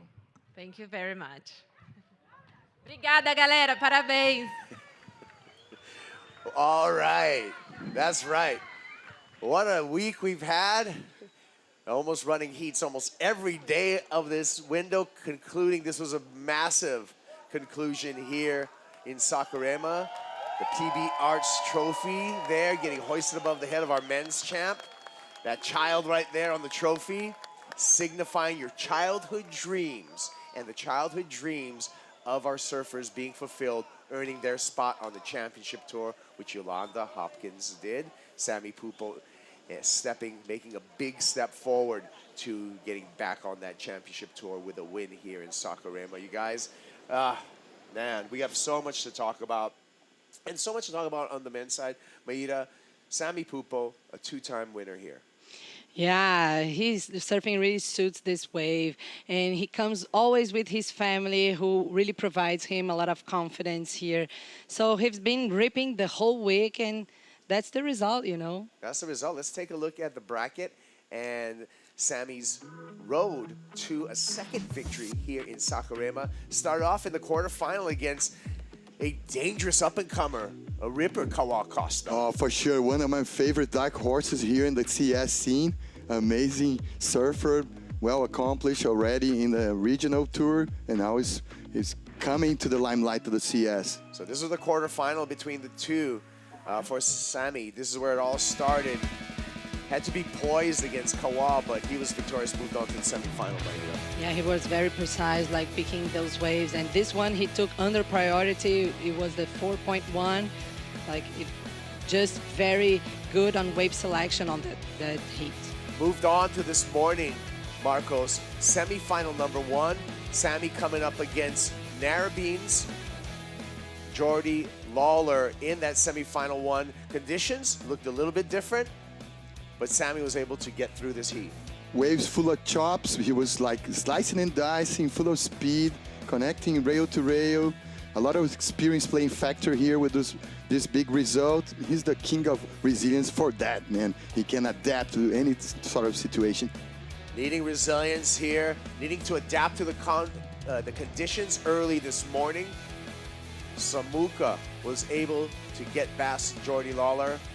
Very patient and great use of priority for Sammy Pupo. Got the job done, moved on to the final with Eli Hanneman, who's been a top scoring surfer throughout this event. But Sammy Pupo started off strong and never looked back. Yeah, he started pretty strong, like kept busy, dealing pretty well with the bounce of the wave, adapting his surfing to the conditions today. Look how sharp he looked in his JS. Sharp surfing, lots of energy on the beach, family support, mom loves it. Congratulations to the entire Pupo Ohana. Sammy's 4th Challenger Series win. And Sammy looking good to get back onto the 2026 Championship Tour. Joao Shanka was first to jump on Sammy and greet him in the shore break. Oh yeah, the local knowledge from João, from Valentin Neves, the new coach playing a factor. Everything went well for Samuel, amazing. And to see him bouncing back. Taking a look at our numbers. That 5.17 and that 5-point ride for Pupo. Maeda came right at the beginning of the final. He hung on to it, got started early, and it paid off. Yeah, and Eli Hanneman had a chance right in the dying minutes of the heat, but unfortunately couldn't pull. But for Sammy Pupo, a 10.17 was enough to take the win. And vaults up 7 spots to number 6 in our Challenger Series. We're going to get to our rankings later on in this Cero post-show, but Sammy Pupo, a well-deserved victory here. And that was it on the men's side. On the women's side, it was a great story. Yolanda Hopkins out of Portugal came in here. She's got 10 years, Marcos, of grinding through the qualifying series and this Challenger Series. She got her dream come through. She qualified with a win in the quarterfinals to the championship tour, but then she went on to win the entire event. Amazing, and showing so much variety, adaptability, because everybody here know, and people, you know, at home know, she excelled in heavy water, and having been able to adapt here to, you know, blast any session like head high, shoulder high, top of weight, choppy, clean, whatever the, you know, the conditions that she encountered, she excelled. She sure did. She had a big challenge in the quarterfinals and the semifinals, as well as all European finals. Looking back at the quarterfinals, here for Yolanda Hopkins. Hopkins was successful in this quarterfinal. Yeah, she was. Like, look how sharp she looked on that one. A 6.17 and a 4.5. Really well served against Eli Hanneman. Sorry. Eli Harrison. Eli Harrison, yeah. Thank you, Kaipo. So Eli Harrison was looking sharp on the backhand and actually had like a big, you know, a big advantage early on in this one, but Harrison goes down, and this is the moment, Marcos. This win in the quarterfinal qualified Yo-Yo for the championship tour. Oh man, that thing give me goosebumps till now. Amazing to see Martin Carrasco there.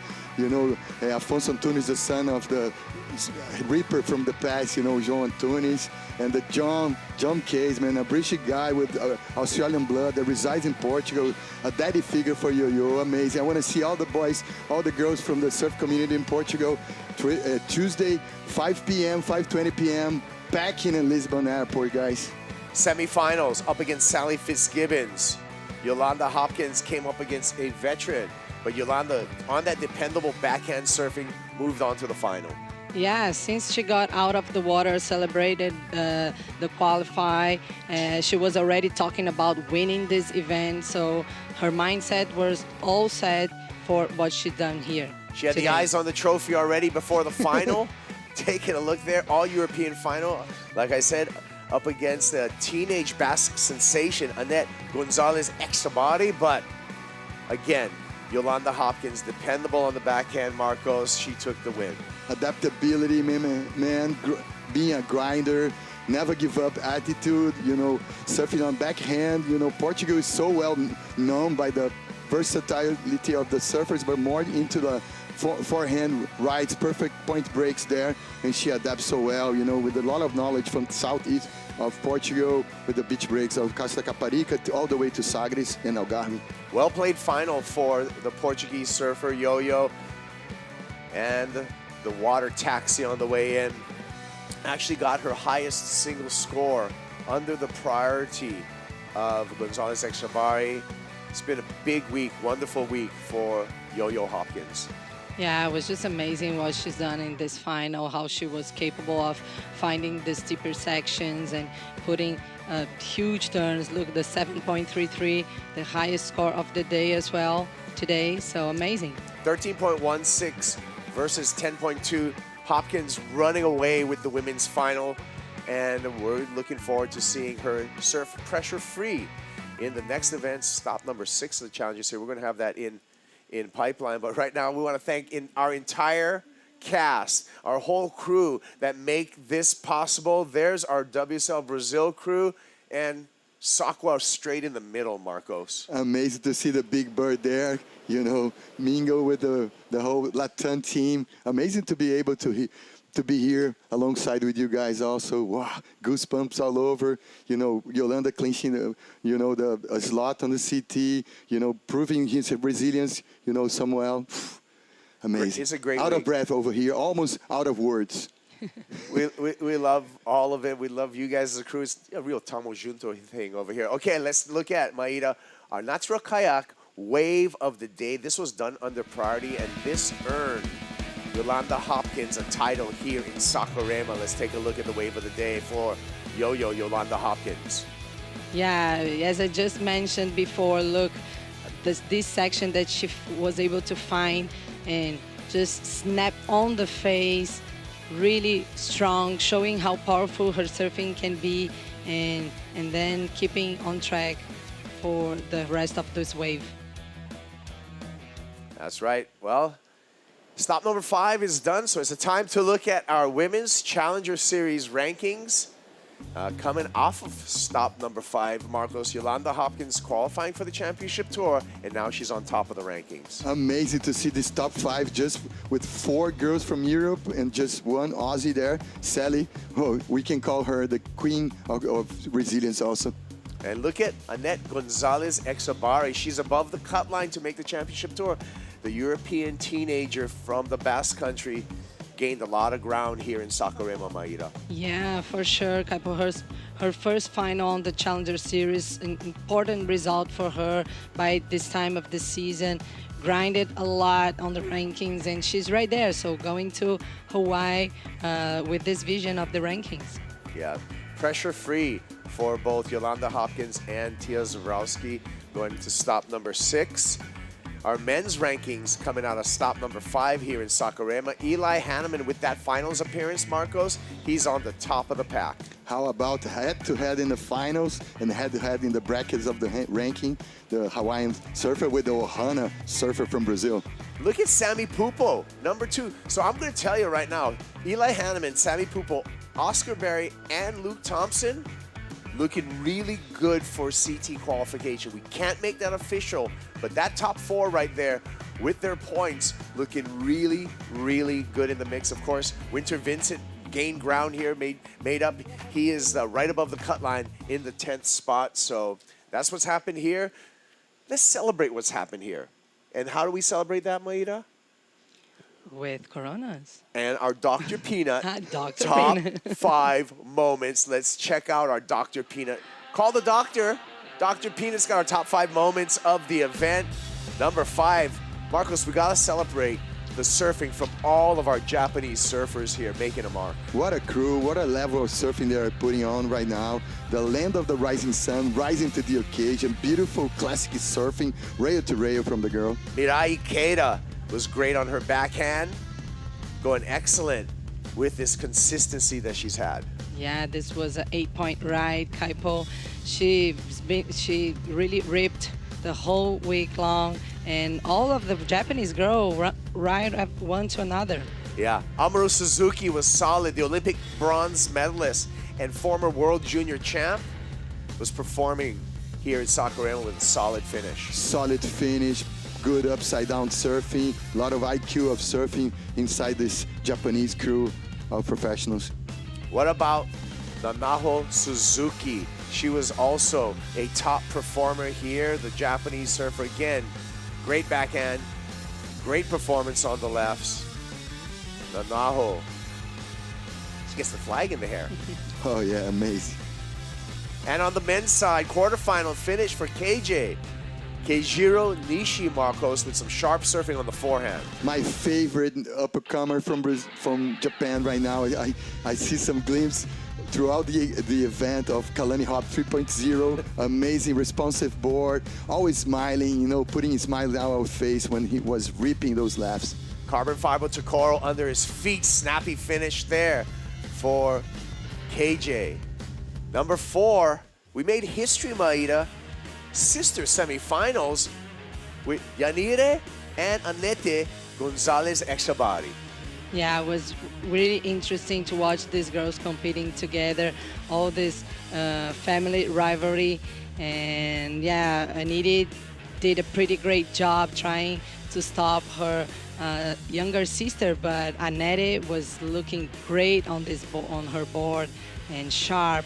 Found the best opportunities on that one as well. Yeah. The Basque team basking in glory here with a great finish. It was a team effort. Number 3, yeah, we got some qualifications happening, Marcos. Tia Zabrowski, we're going to see her on the championship tour. Above all the curves, she's ripping right now.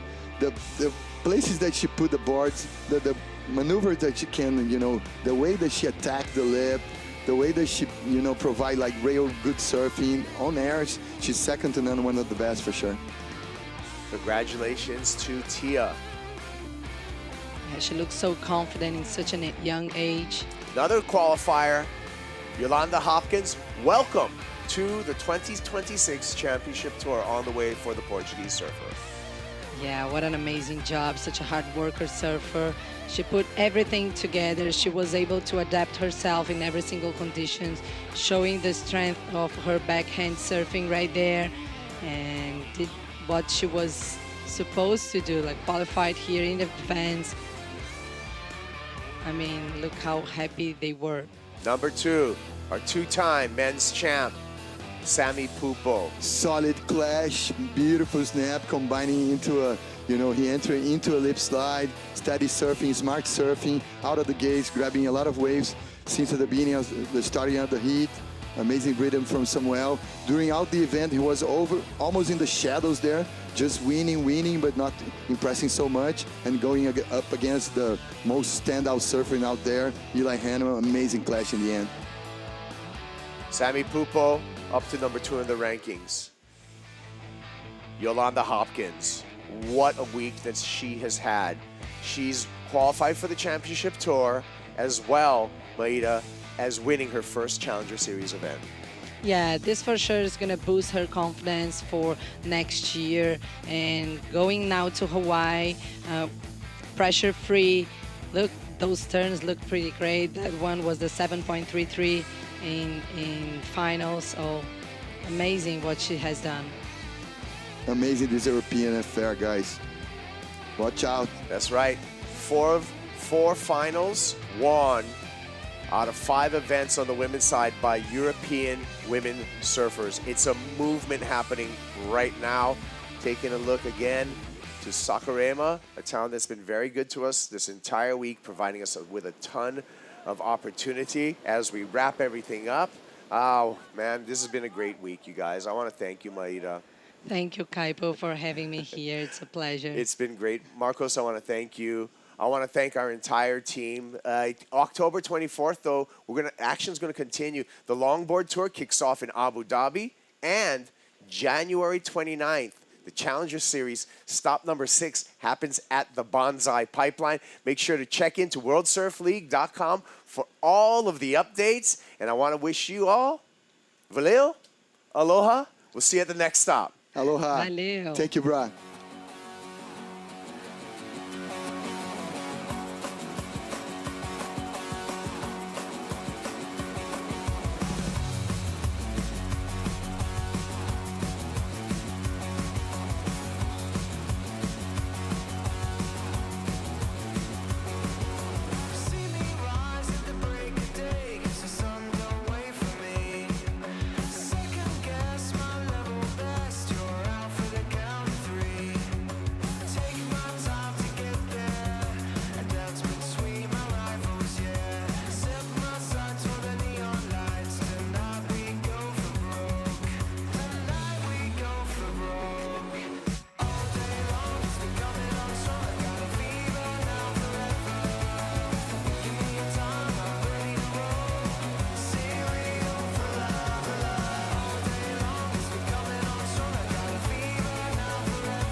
This copyrighted event broadcast is produced by the World Surf League for broadcast around the world and may not be retransmitted, reproduced, rebroadcast, or otherwise distributed or used in any form without the written consent of the World Surf League.